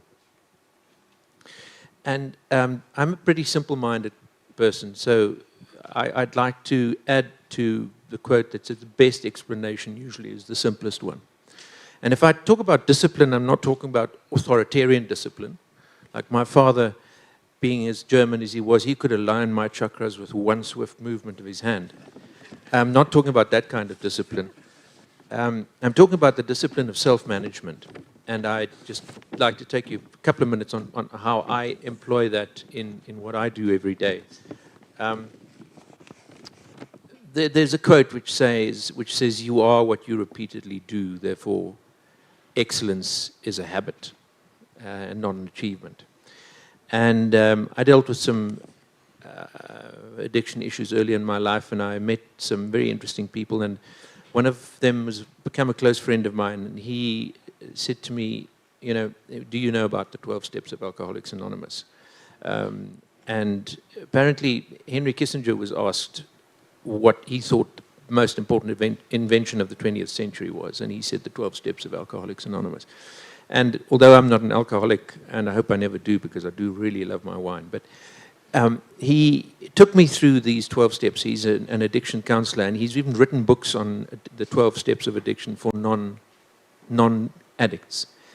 And I've been through the process with him 2 or 3 times, and it is a fantastic process to try and manage chaos and to become conscious, because it teaches rigorous discipline, rigorous self-examination. And one of my favorite writers, Richard Rohr, said, "Our most powerful addiction is our addiction to our way of thinking," which ties in with the real Jan's presentation. I'm not going to let you forget that. And in my life, I wear quite a few hats, as I've explained to you, which creates the potential for much chaos. In the operating room, where I like to spend most of my time, you can imagine doing open heart surgery, there's an endless potential for chaos. And there it's more important for me than anything else to realize that I need to lead by example. I need to be the disciplined one, because you never know what's around the next corner, no matter how many times you've done the operation. No operation is the same. And you're responsible for the room. You're responsible for the way people think. You need to read the room. You need to lead the operation. But if there's a nurse who doesn't know what they're doing, to make sure that everybody remains grounded, because you don't want chaos to ensue, because once that first domino falls, it's very difficult to pick up the pieces again. And I extrapolate that to my most important part of my life, as being a father to my 2 children. They're both in their 20s. They are faced with challenges which I don't even know about. Yet they seem to apply what I've tried to teach them from the beginning. I say, whatever you do, and that's entirely up to you what you do, but whatever you do, act with integrity, take responsibility for what you do, and be aware of the consequences. And if you do that, then you minimize the chaos. And I look at these 2 individuals, and they seem to apply that in everything they do. They're 2 of the most balanced, grounded individuals. They occupy student leadership positions. They're very successful in their studies. And I always say to them, and I really mean that, my father taught me to lead by example. And I always say to my children, one day when I grow up, I want to be like you. Because they have managed, with just being disciplined, to harness the power to transform that chaos into consciousness. And if it weren't for Brenda, I would never have been able to infuse that into what I try and teach them. Thank you.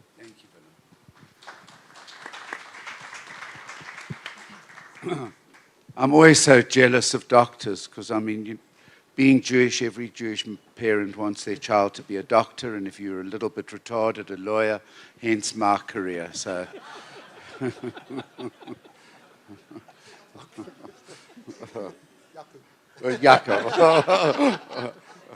Yaku. Shall I also be? Hang on, Kashni? No. He's got my name right. I just want to say that from the beginning. I think it's very difficult to follow on this morning's speakers as well as obviously this panel. But I think the one thing that while I'm sitting here and thinking about Richard's story, and also what Wilhelm says and what he's done, the mindset that we've got, I think the one thing I want to add of all the other things that's been true this morning is also the fact that when you sit in that situation, know that you can do it. And I remember your speech at the end of last year's Conscious Awards. being in South African business, and, Richard said what he did is he went and he said, where can I sell the product? And he was competitive internationally. We are competitive internationally. We developed software in South Africa that we are selling to Americans manufacturing businesses, and some of them quite large. And I think about us as a country, and we've got all these challenges, but we also need to say, what have we done? And what amazing things we've done. I mean, the King report being internationally acknowledged and recognized, it's just amazing. So I think as we think about our own chaos in South Africa specifically, maybe putting that context to it, I think we also need to stand back and say, what have we done and what have we accomplished? And on that strength, also then do everything else that we said today, breathe and focus, discipline, all those things is true. But also not forgetting what we actually have accomplished. Mm.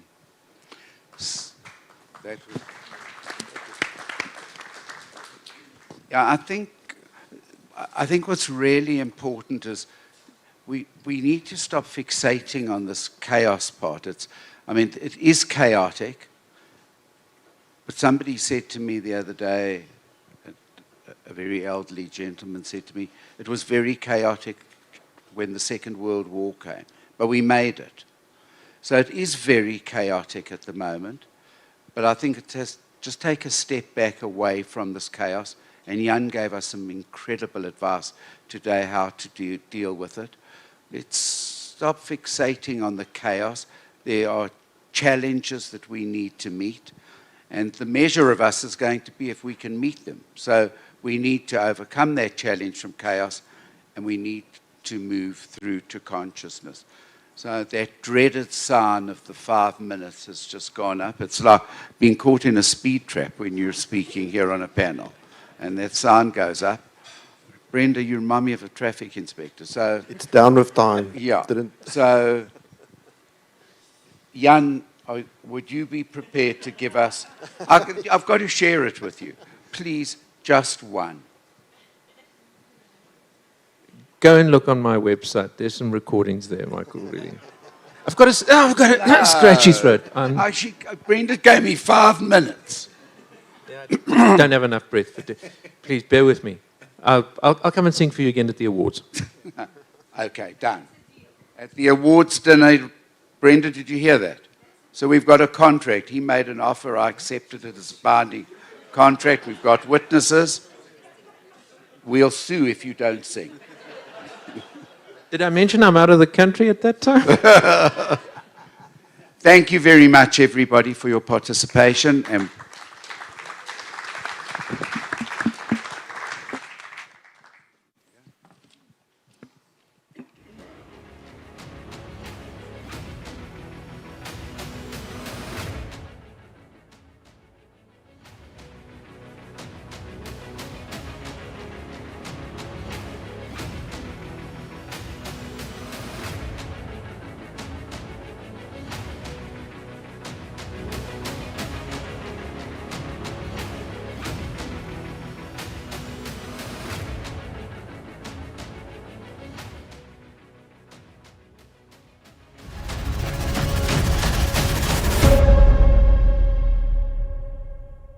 Good day to all of you.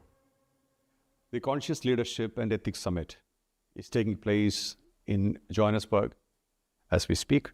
I wish Brenda Kali and the entire team members great success. I wish this conference a great success, and I wish all of you great health, happiness, peace, and success. The world is undergoing a major change. We have seen changes happening everywhere.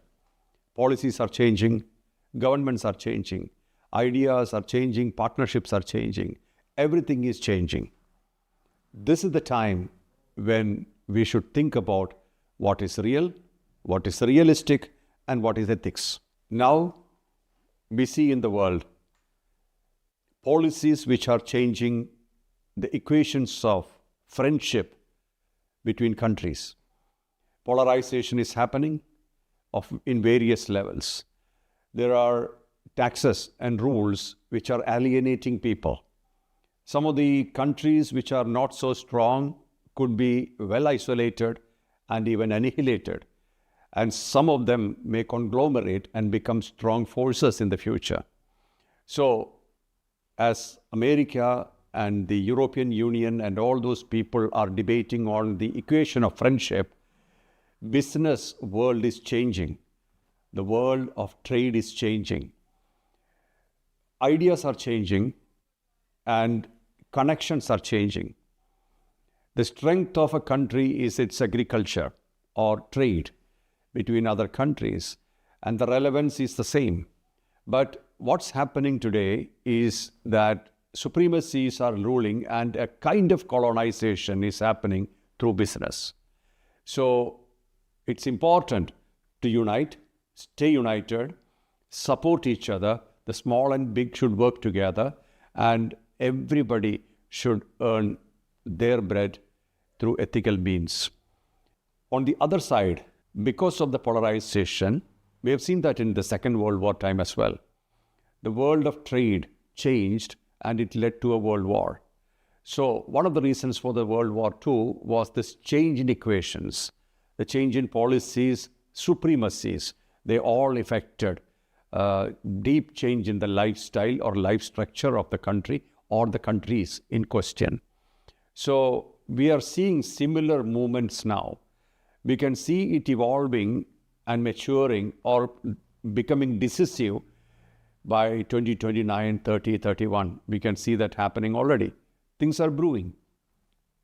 So while we are discussing this matter of ethics, maybe the business people can make a difference. The people who do business, the way they do business can make a difference. And while we do business, we should also take care of ecology and not only the economy. So the environment should thrive for us to thrive. We have grossly ignored the environment, the birds, the animals, the flora and the fauna, the sky and the earth and the waters. We have ignored them. So many changes have happened in them. And while we are unconsciously or indifferently approaching life, so many things around us are dying. There are so many factors which are changing.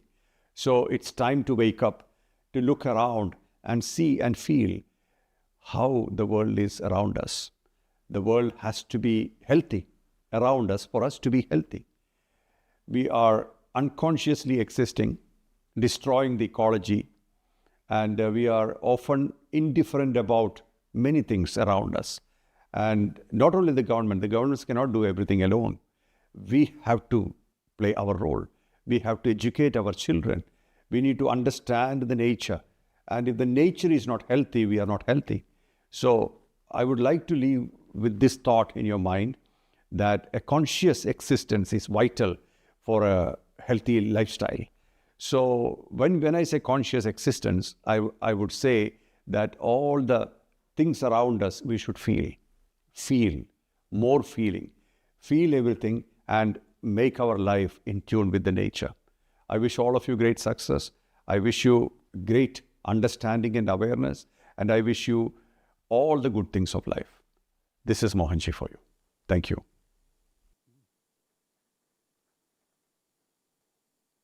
If I could ask for our second panel to make your way up onto the stage, and while you do, with thanks to Mohanji. We are grateful for your presence to unite us with the highest values of love, kindness, compassion, and selflessness at the summit once again. And also, of course, thank you to our first panel, expertly moderated. Thank you once again, Michael. Richard, if you and I want to continue on our journey of enlightenment, as I look at Guruji and Mohanji, one thing is abundantly clear to me. We have to grow our hair and expand in that way. So you have the lead, by the way, on that. I'll follow you in that regard. To guide us through our next panel discussion is Viviana van Achtmal, the Chief Representative Officer of Banksys here in South Africa. Viviana has been an integral part of the Conscious Companies ecosystem since its inception. as an advocate for ethical management, principled leadership, uncompromised excellence, and just doing the right thing in the banking industry. Over to you, Viviana, to introduce your panel. Great to see you. Thank you. Good afternoon, everyone. Now, if we have to introduce on looks, I think I've won the lottery, because I really can't choose between these four good-looking gentlemen. So I'm going to ask you to start from Mark, if you could introduce yourself, please. Good afternoon, everybody. Mark Labner. I run a number of different charities, Africa Tikkun, Smile Foundation, Chamber of Commerce. Jan Billerman, Conscious Leadership Academy.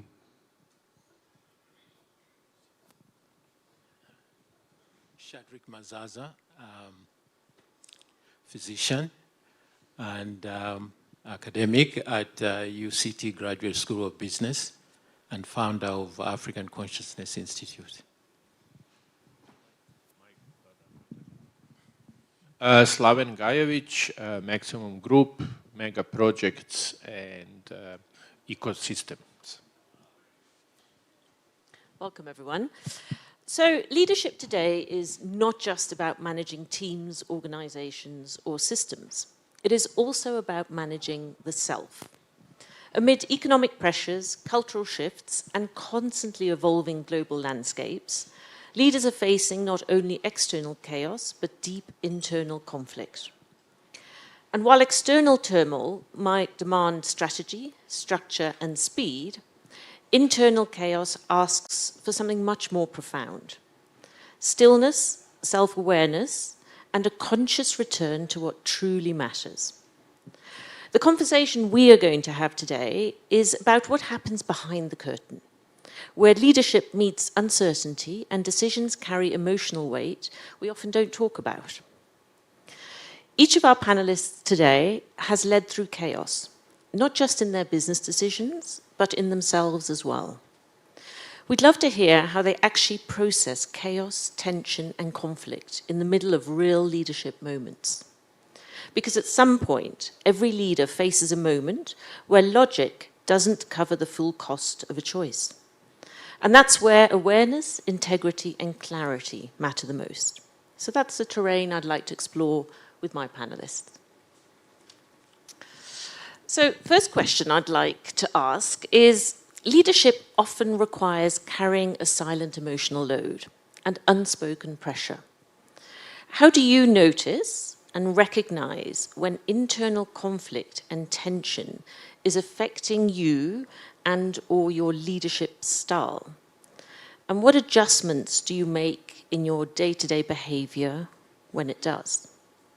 And Slaven, if I could ask you to start. Sure, thank you very much. So, from my personal point of view, I think we are all able to see when we are getting short-fused, agitated, and so on and so forth. But at the same time, you can also see when your thoughts are more on a positive or on a negative side, or stressful thoughts. I think one, first of all, needs to be aware of the thoughts. The second is that one needs to be aware and understand that we are not our mind. The mind is a mechanism in our head that is processing thoughts, and that's its job. And one needs to disassociate themselves as a being from the mind. And by understanding that, you are actually then able to step out and actually watch the mind doing all the thoughts and understanding that you are not your thoughts. And then, of course, for myself personally, I always do sports, because sports help me a lot to quiet the mind and have almost like an active meditation while doing sports, as well as actual meditation.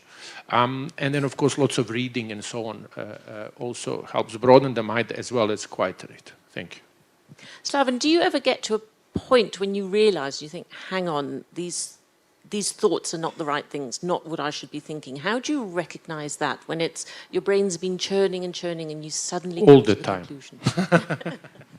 So no, it happens, but I think it's like I think lots of writers have used the analogy of a garden. You know, you have to pull out the weeds. So if you're not working on your mind, it's the same like if you're not working on your muscles. You can't not exercise and expect to look like a Men's Health front cover. So for that reason, it's the same with the mind. You have to exercise the mind. You have to train it. You have to pluck out the weeds, the negative thoughts or whatever. You have to recognize them, but also pluck them out. And then, of course, replace them with the positive ones, or at least the ones that you would like to see. I think one of the most important things in my daily practice is practicing consciously and intentionally practicing gratitude. I think it's one of the big changes that has been always in my life, and that is to actually be grateful for things. And I'm saying like for everything, not for great things, but for small things, from things like to have 5 fingers on your hand, some people don't, to be able to walk, to be healthy, for everything that goes with that, family and so on and so forth. I think that in itself then tunes your brain into the frequency that it should be in. Because obviously your thoughts create frequency, and as I mentioned earlier, quantum physics is proving actually this to be true through the science as well. And your frequency, the lower it is, the more negative you are. Thank you. Professor Shadrick?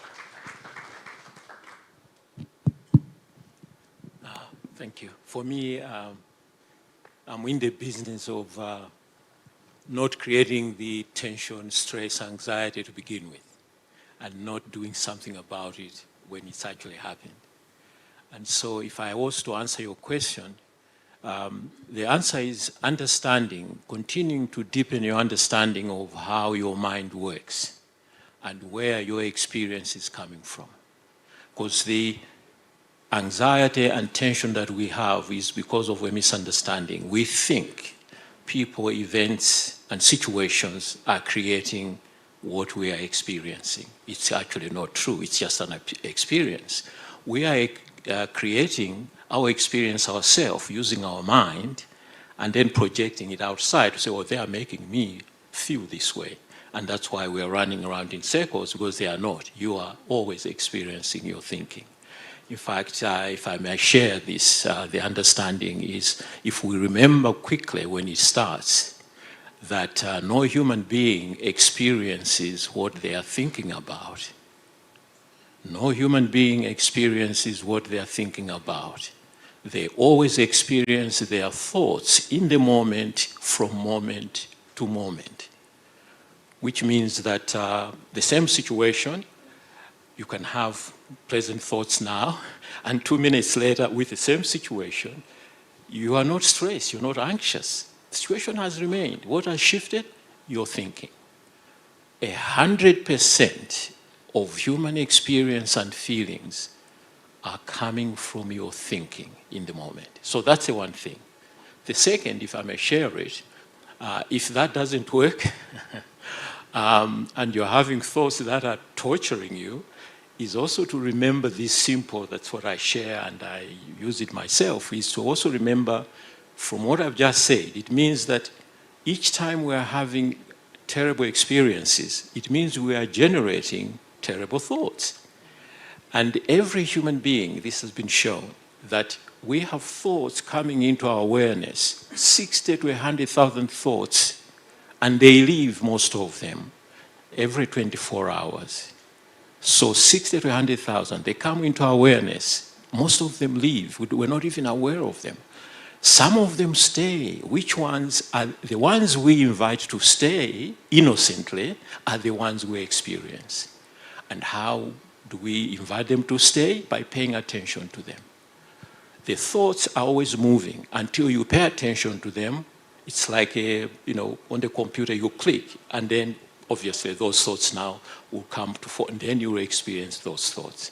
Once you understand that, when you're feeling a little agitated, you know that these thoughts, if I don't pay them attention, they have no choice but to keep moving. So those two understandings are the ones that I like to share.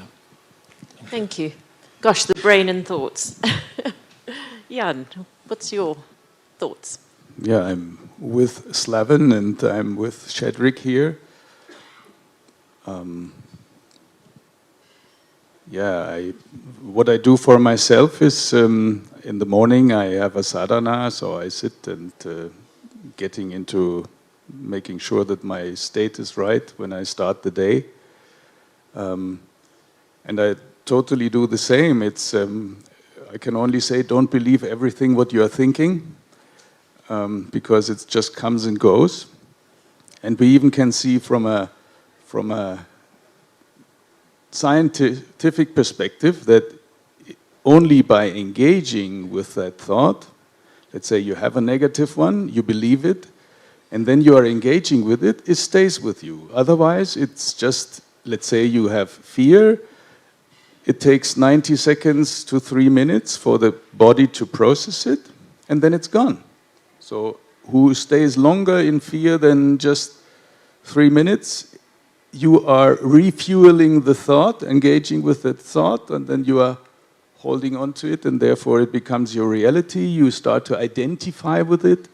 So for myself, I have very much realized that things like, oh, I have to keep up my self-image or something like that. That's when the fear comes in. But if you think bigger than just yourself, the fear disappears, because it's always about the whole. It's what needs to be done right now, and it's not about me.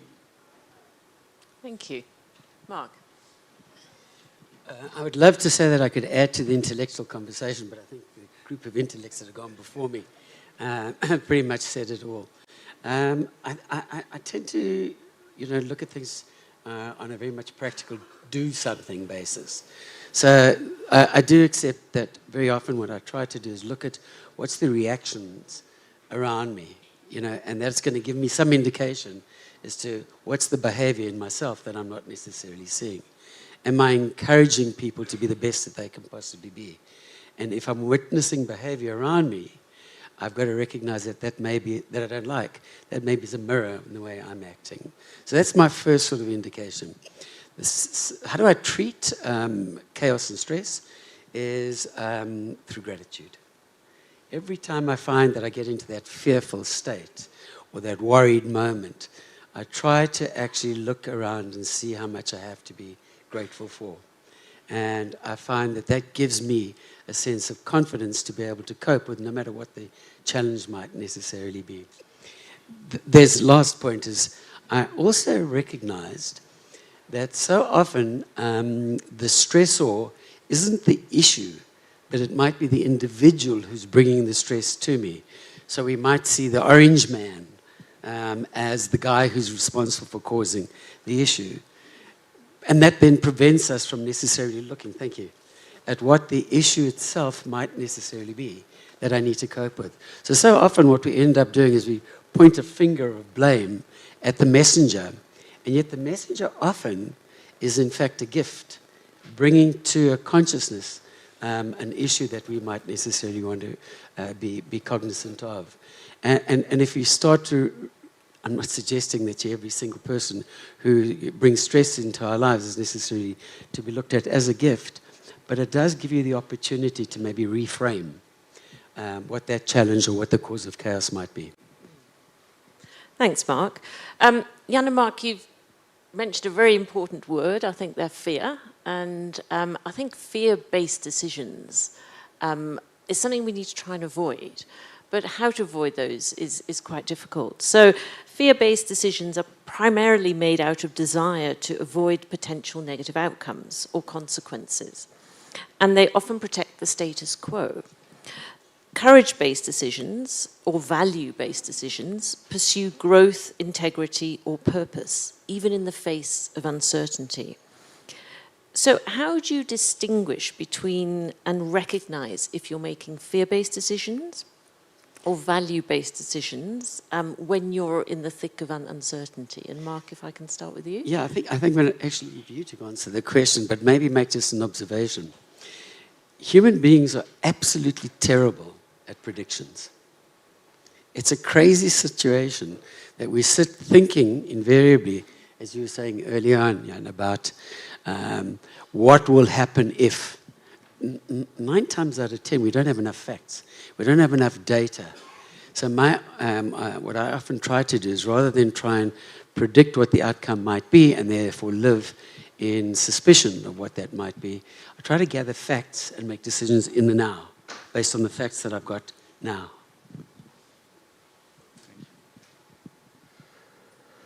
Yeah, for me it starts one step earlier. It's when we understand that fear is not real, because it's always something we are projecting into the future. It's what we had earlier, so we are thinking about a certain outcome, but this is just a certain probability.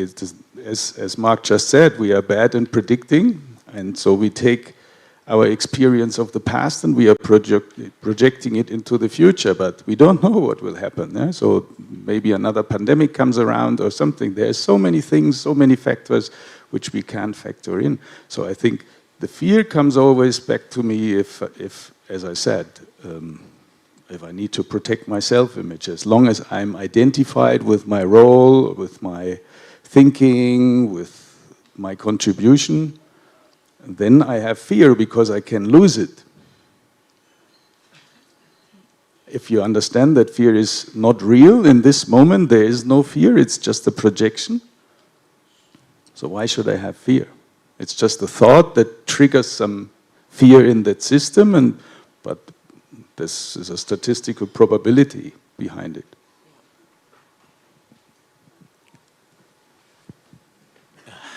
Thanks, Yanni. As human beings, at any given moment, we are either present or we are in our head, which means that we know when we have fear, it means that we are in our head, we are not present.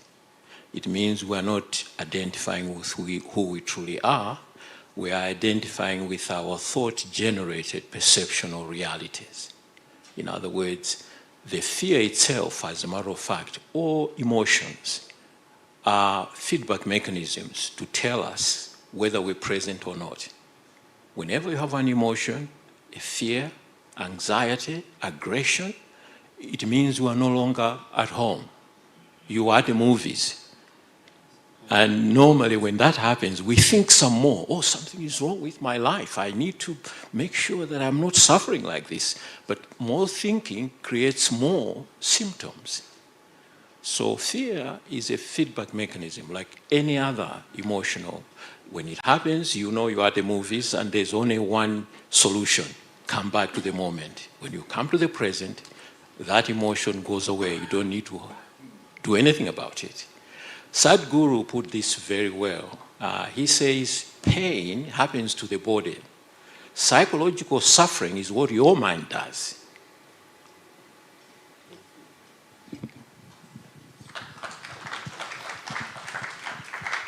I would like to just maybe go a step back and just to say that whether it's a fear or an empowering thinking, mostly and largely your life is influenced and your outcomes in life are influenced by the quality of questions you ask yourself. So if you're asking yourself disempowering questions, you lead pretty much a disempowering life. So by that I mean, why this always happens to me, why they're picking on me, why they don't like me, or whatever the case is, okay? Your empowering questions would be, how can I benefit out of this? How can I do better? How can this serve me? And I think by setting your questions and the tone of questions, you will be able then to set your thinking, and in that your brain frequency, to the right path, if I can call it like that. So when you're thinking of lack, that's when fear comes. You know, unless it's a primal fear where you see a lion in front of you, then you don't think of lack.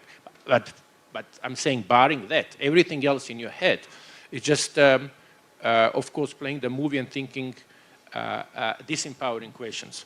One of the exercises that I do is to actually take the thought, but actually like pick it out of the mind, step out of the mind, stand next to the mind and see all these thoughts, and then take the one that's fearful thought and actually look at it and then break it.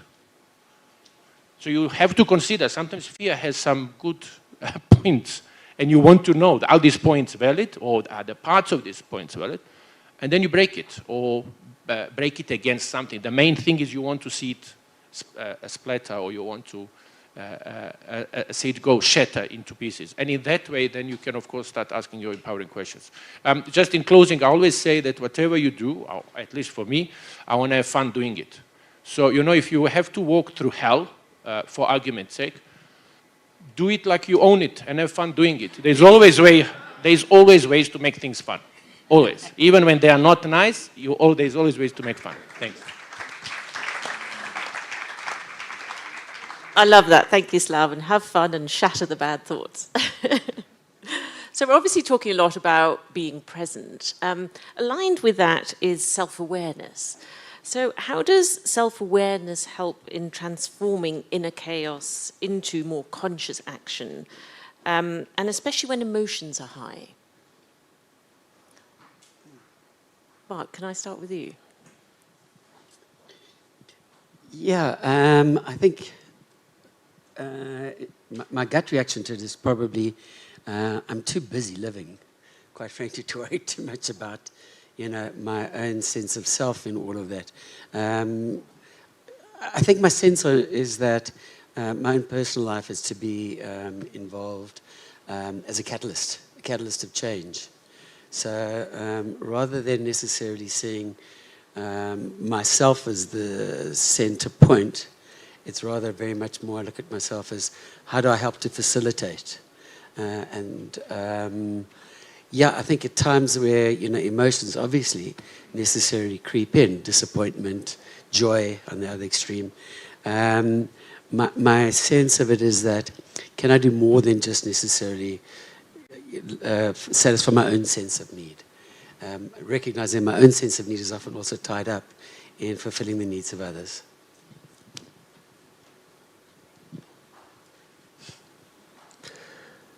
Yeah, emotions are nothing but energy in motion. That means I have body sensations because that energy is changing and moving in my body, and what's done then is that the mind jumps in and judges it and gives it a meaning. And it could be, then we are back in the thoughts. So the emotion is just bringing us back into the thoughts and saying this is a bad emotion or a good emotion. Let's say if you're asking people if they are in love or if they are in fear, they almost give the same description because it's butterflies in the stomach, yeah, or oh, I feel the fear in the stomach. So it's more the interpretation of the body sensations that we have that creates how we deal with it. I'm not so sure I didn't answer partly that question. But self-awareness, most people, when they say self-awareness, they're usually talking about their ego self-awareness. And that messes up everything because self-awareness truly means aware of your true self. And our true self is in our essence. And when we are self-aware, it means that we are not in our ego self, the desire center. We are present. To link the two you mentioned, when we are self-aware, we are in our essence, we are present. There are no emotions. We have clarity. There's only love. Someone put it brilliantly that in our essence there is love. In our ego self there is strife. So at any given moment, you are either in love in your essence, in your self-awareness, or you are in a strife in your ego self. Slaven, sorry, I'm going to have to ask you to be really quick because Brenda's calling time out on us. No problem. I will be so. Well, there's not much to add. There were lots of good comments about the self-awareness. All I would add is to say, I think it's a continuous learning path where you are reminding yourself of the self-awareness and practicing the self-awareness. It's not going to happen by you being busy or sleeping, as earlier speakers have said. So I think it's a continuous growth to self-awareness. Thank you. Thank you. Thank you to each of my panel members. That was very interesting, and for being so open and sharing your thoughts and your personal experiences as well. I think if there's a takeaway from today, it's that inner chaos is not a sign that you are doing something wrong. It is a signal that something deeper is at stake. And what makes you a better leader is actually how you move through it. So as we head back to our teams, our boards, and our decisions, let's ask ourselves, are we leading from fear or from clarity? And what would shift if I paused to tell the difference?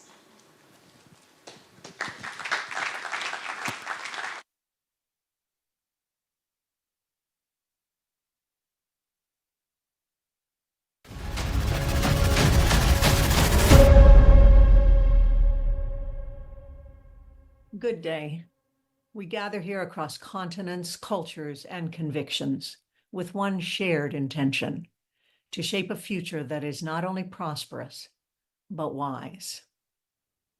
In this era of disruption, complexity, and constant change, I invite you today to enliven your own commitment, to find your yes inside, and do what it takes to be a conscious leader.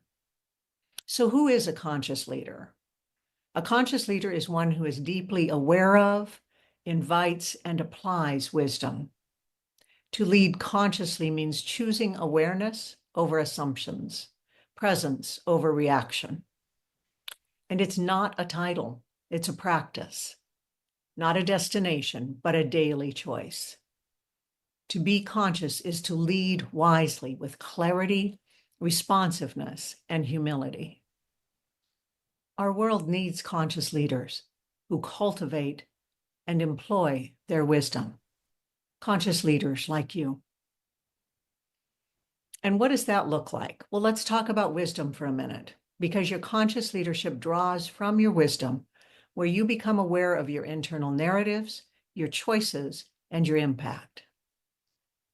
Researchers have studied wisdom across cultures and disciplines, and here are three powerful dimensions to our wisdom: cognitive, reflective, and affective. Cognitive wisdom is expert knowledge about the fundamental pragmatics of life, the ability to make important decisions despite life's uncertainties.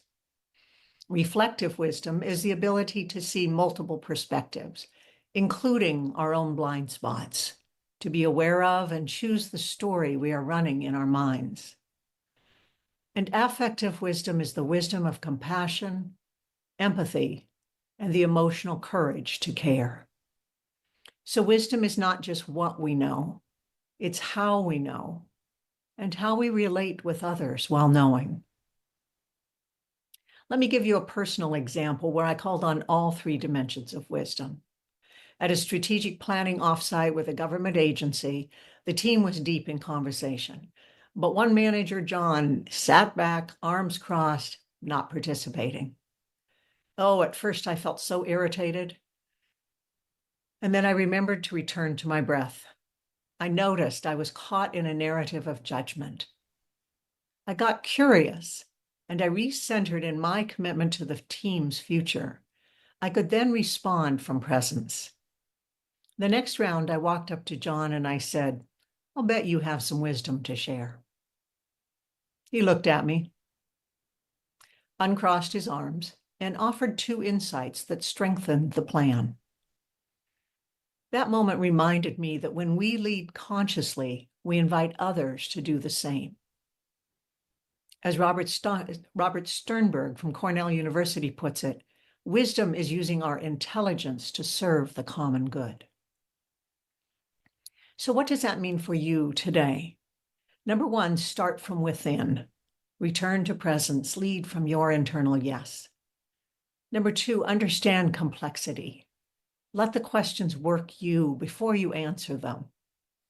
Number three, encourage wisdom in others. Make space for reflection, invite different points of view. And number four, find your commitment to conscious leadership. Not perfect leadership, but awake and aware of working toward a sustainable future. In closing, wisdom is the heartbeat of conscious leadership. Conscious leadership isn't a technique. It's a commitment that starts from within, a muscle we develop, a mindset, a way of being that we are all working to share here in this conference. And sometimes we forget. And then we return to our commitment. And in that return, we gain what every generation longs for from their leaders: wisdom. Let us be the generation that chooses wise leadership. Let us consciously lead from there. Thank you.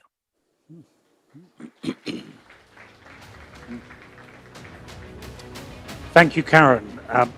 Another reinforcing message, I feel, that is really helping, I think, to bring together so much of what we've heard today throughout the morning sessions. Karen leads Communicore organizational consulting in the US, bringing forth the wisdom of leaders working towards a sustainable, caring, and regenerative world. Thanks again to Viviana and to our panelists. Really wonderful to once again hear your examples, your thoughts and ideas shared in that second panel. It really has been a phenomenal day, I think. A very different summit to previous summits that I've attended. It's given me much to think about and, more importantly, to act on. I was asked if I would summarize my key takeaways, and I'm very aware that there is a GPT that will have already done this for you, and you'll be able to get a summary of everything, and you'll be able to interrogate exactly what was said today and probe a little bit further. But if you'd humor me for a moment, that when we started the day, our context setting was very much about chaos.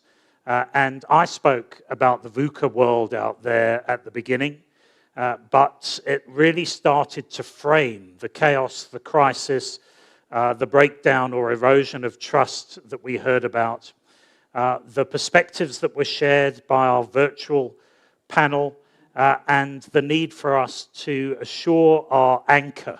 I felt that the anchor was perhaps being dragged along at that point. The pinnacle of that first few sessions for me was hearing Hussein highlight to us that we need to step forward to save journalism from commercial capture, so that truth is not a luxury. And in doing that, the launch of the Public Interest Media Fund to support journalism. That really is a very daunting prospect if we don't do that. But in my thinking about the takeaways, I think there's a game of two halves in play here. And the critical point that helped me to realize that was when Professor Mazaza helped us to understand that there are two VUCAs out there. There's the volatile, uncertain, complex, and ambiguous VUCA world, and then there's the vision, understanding, clarity, and agility VUCA world. And how to get from one to the other is to leverage the Zulu meaning of VUCA, V-U-K-A, to wake up. I really felt that there was an energy boost in the room that helped us with that.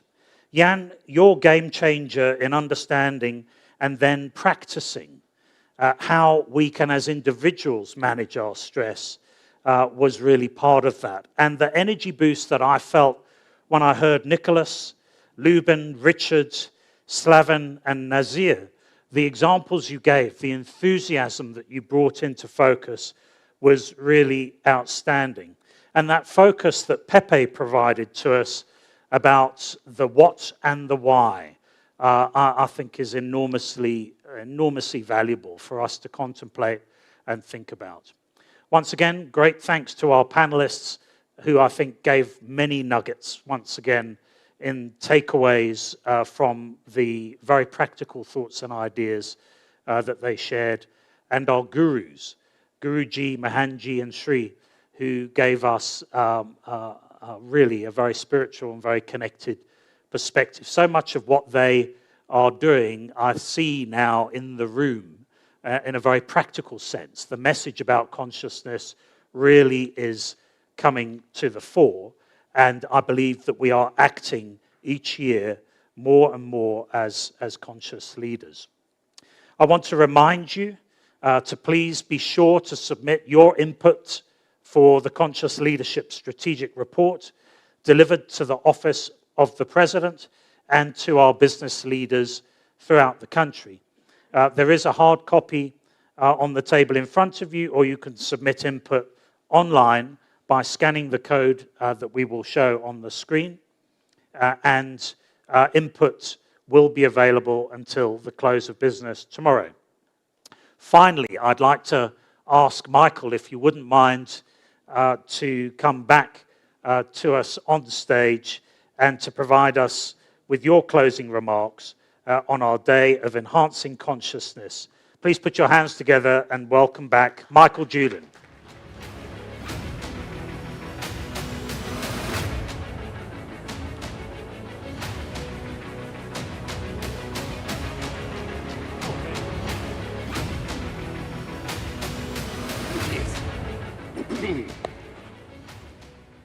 Initially, when Brenda asked me to close again, I was honored and delighted, and then I was reminded of the story of Van who was singing at La Scala. I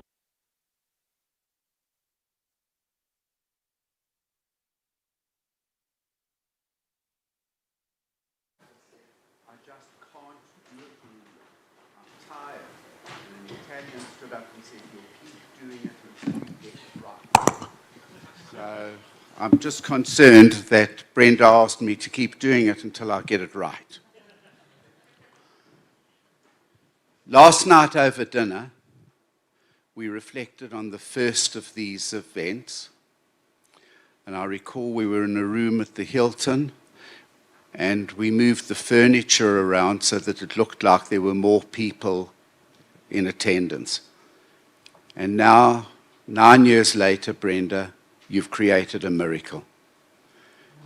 Not only,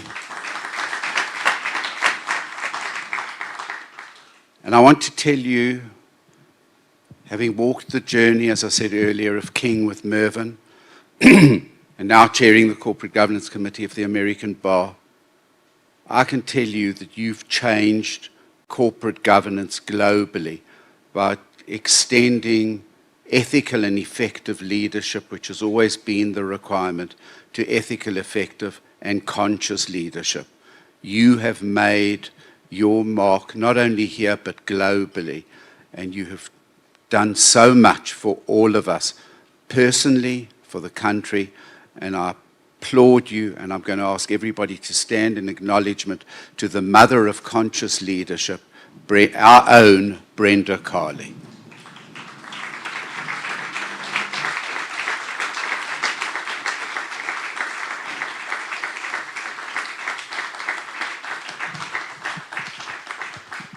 So today has been quite serious. I think we're going to try and end on a lighter note for a moment.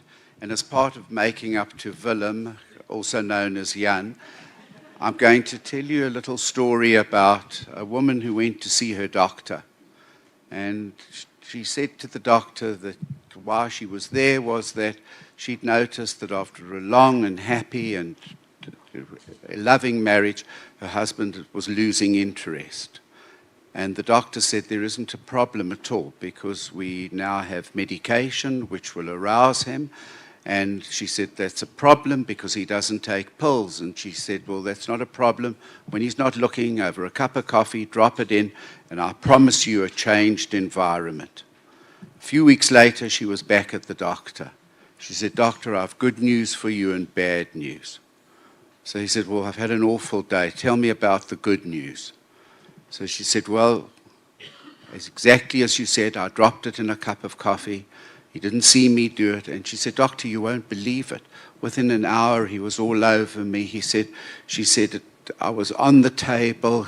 We made the most adventurous and exciting love I've ever had. It was just absolutely incredible. I'm so, so grateful to you. He said, you know, these are the things that make things rewarding for us as a doctor. And as she was leaving, he said, by the way, you mentioned there was some bad news. What's the bad news? She says, we banned for life from going to Tasha's restaurant. So we have a tradition. I said Adam called it Michael's tradition. So what I'm going to do in a moment is I'm going to ask you all to stand up. I'm going to ask you to turn to the person to the left and the person to the right. I'm going to ask you in all sincerity to thank them for spending and creating a safe space for you today. And that's not a throwaway line, because in the world we live today, value greatly the people who create a safe space for you. And then wish them probably the ultimate blessing in today's world. Good health, hope, and patience. I'm going to ask you all to stand, and then we'll say goodbye.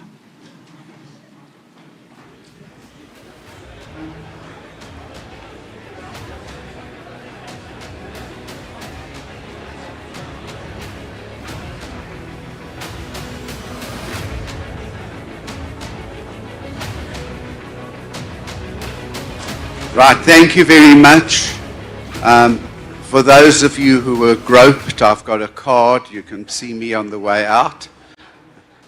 Thank you very much for coming today. I hope you enjoyed it. And God willing, we'll see you all again next year. Thank you.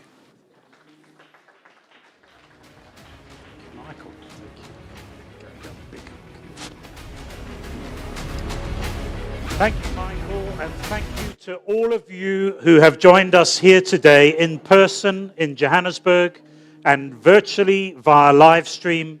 Please do like and follow us on LinkedIn, YouTube, and other social platforms. Lunch will be served back on the mezzanine floor. Please enjoy the rest of the day. Travel safely, and we'll see you in September at the Conscious Companies Awards 2025.